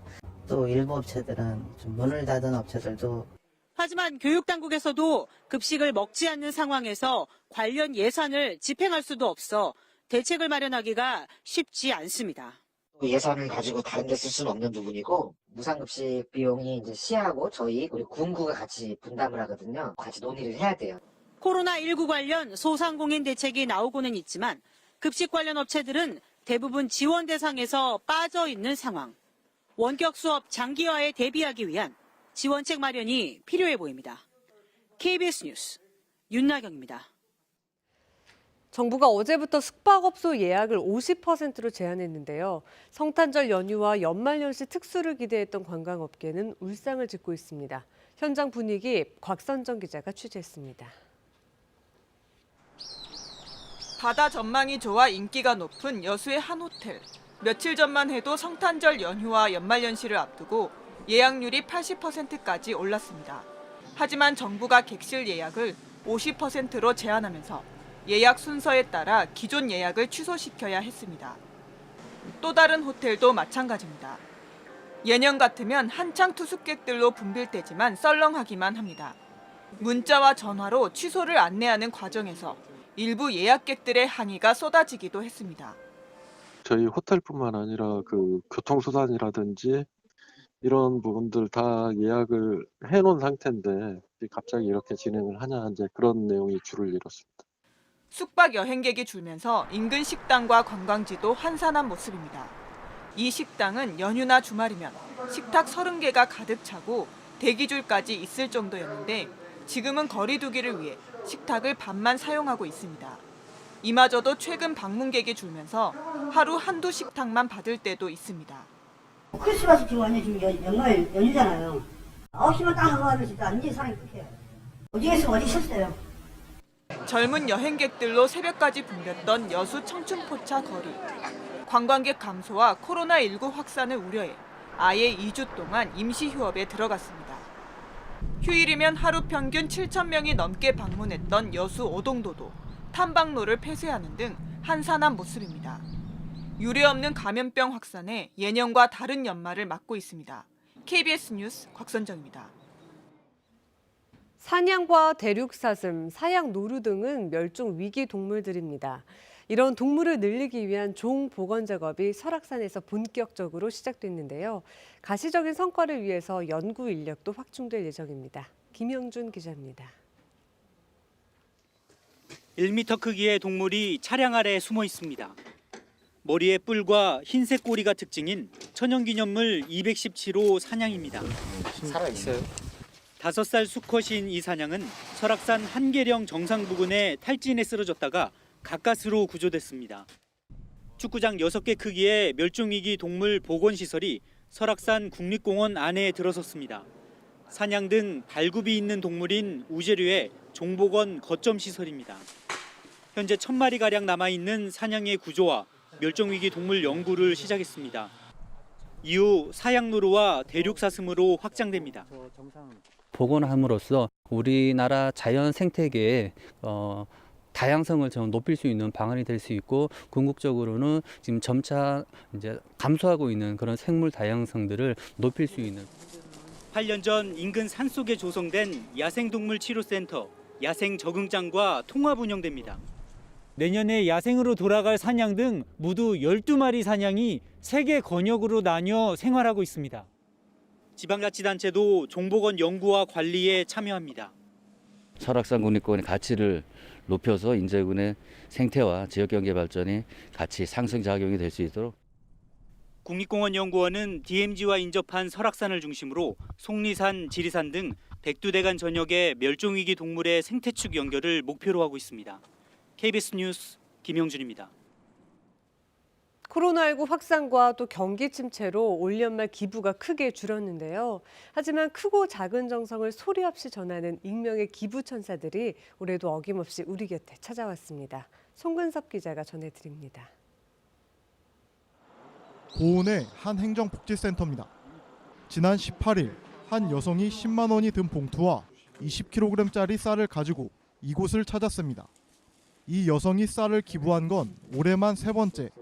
직원들이 이름이라도 알려달라고 했지만 본인보다 어려운 이웃에게 써달라는 말만 남기고 조용히 떠났습니다. 자기는 나누는 거에 목적이 있다고, 어려운 사람들 보면 너무 마음이 아프다면서 항상 그 어려운 사람들 말씀하실 때 눈물이 글썽이시고 눈가가 촉촉해지시고 그러셔서. 청주의 한 마을에는 올해도 어김없이 사랑의 돼지 저금통이 도착했습니다. 민원실 한쪽에 조용히 놓고 간 저금통에는 19만 원이 넘는 동전과 지폐가 가득했습니다. 벌써 7년째 어른과 아이가 번갈아 가면서 이웃사랑을 묵묵히 실천하고 있습니다. 크다면 크고 뭐 적다면 적은 돈이라도 힘드신 분들, 본인들도 뭐 코로나 때문에 오래 힘드실 텐데 많이 도와주시고 이래갖고 그게 좀 감사하죠, 저희. 홀몸 노인을 위한 50개의 전기 매트, 쪽지와 함께 신문지에 쌓여있던 현금 200여만 원, 생수통에 담긴 동전까지. 코로나19로 그 어느 때보다 힘겨운 겨울이지만 아무도 모르게 묵묵히 나눔을 실천하는 기부 천사들의 선행이 우리 모두에게 큰 힘이 되고 있습니다. KBS 뉴스 송근섭입니다. 오늘 아침 고속도로 상황 알아보겠습니다. 한국도로공사입니다. 방역 지침에 따라 이동을 최소화하면서 성탄절인 오늘 고속도로 정체도 심하진 않을 것으로 보이고요. 지금도 전 구간 막히는 곳은 없습니다. 많은 눈은 아니지만 화이트 크리스마스가 찾아온 곳도 있습니다. 충청 이남 서해안 지역으로는 지금도 눈발이 날리는 곳이 있고요. 아침 추위와 만나면서 도로가 얼어붙어 있을 가능성 높으니까요. 20% 이상 감속해서 안전하게 지나주시기 바랍니다. 네, 오늘은 휴일 버스 전용 차로제가 적용되면서 경부선은 한남에서 신탄진까지, 또 영동선은 신갈에서 여주 사이로 버스 전용 차로제 참고해서 이동을 해주시고요. 여주 주변을 포함해서 아직까지 강원 지역 이동하는 길도 모두 수월하기 때문에 서울 양양선 양양 방향 상황도 괜찮습니다. 네, 충청 이남 지역으로 내려가는 길도 지금은 전 구간 막힘이 없는 상황이지만 오전 11시나 정오 사이에는 이동량이 그나마 가장 많이 몰릴 것으로 내다보고 있습니다. 네, 안전띠 잘 매주시고요. 고속도로 교통방송이었습니다.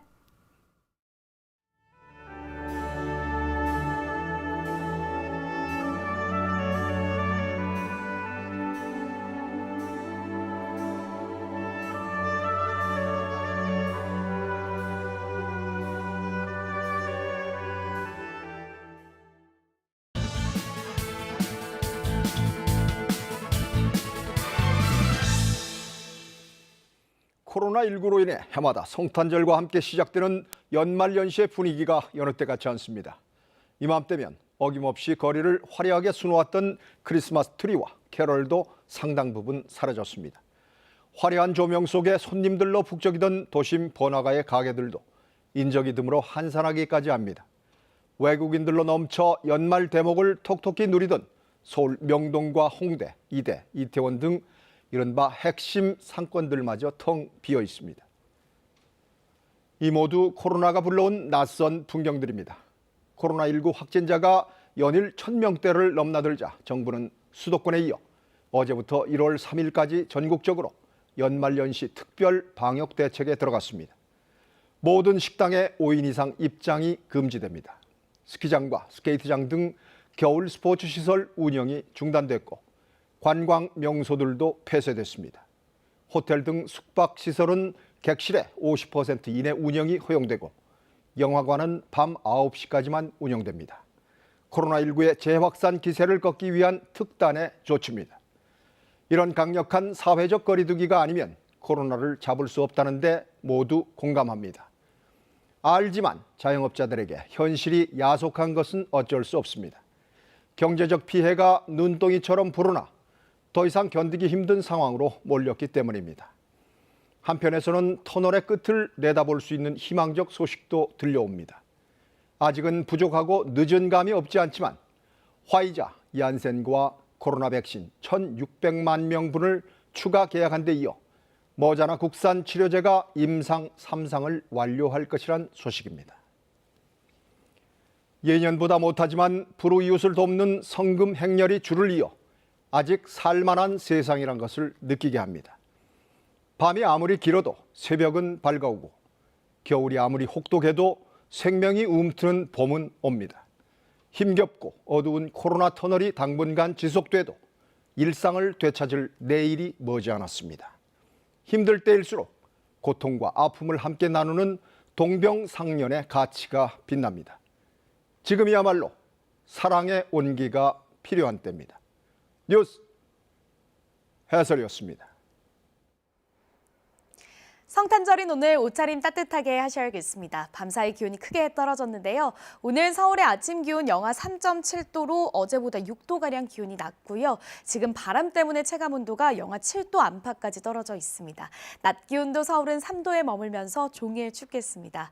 그래도 내일부터는 기온이 조금씩 오르겠습니다. 남서풍이 불어오겠는데요. 일요일에는 서울의 낮 기온이 9도까지 오르겠습니다. 하지만 남서풍을 타고 먼지가 함께 유입되면서 내일은 전국 곳곳에서 공기가 탁할 것으로 예상됩니다. 지금 충남 지역과 호남 곳곳에는 눈이 내리는 곳이 있는데요. 이 눈은 아침까지 1cm 안팎 정도 조금 더 내리겠습니다. 이후에는 내륙 지역에서 맑은 하늘이 드러나겠습니다. 동해안 지역은 대기가 무척 건조하고요. 호남 서해안 지역에는 강풍주의보가 발효 중입니다. 현재 기온 어제 아침보다 1도에서 6도가량 낮습니다. 철원이 영하 10.4도까지 떨어져 있고 대구도 영하권 추위를 보이고 있습니다. 한낮에도 기온은 크게 오르지 못하겠는데요. 서울 3도, 강릉과 포항, 대전과 전주 6도, 광주 7도 예상됩니다. 바다의 물결은 동해와 제주 해상에 풍랑주의보가 발효 중인 가운데 최고 4m까지 거세게 일겠습니다. 날씨 전해드렸습니다. 네, 성탄절에 전해드린 뉴스광장 여기서 마칩니다. 여러분 모두 메리 크리스마스. 고맙습니다.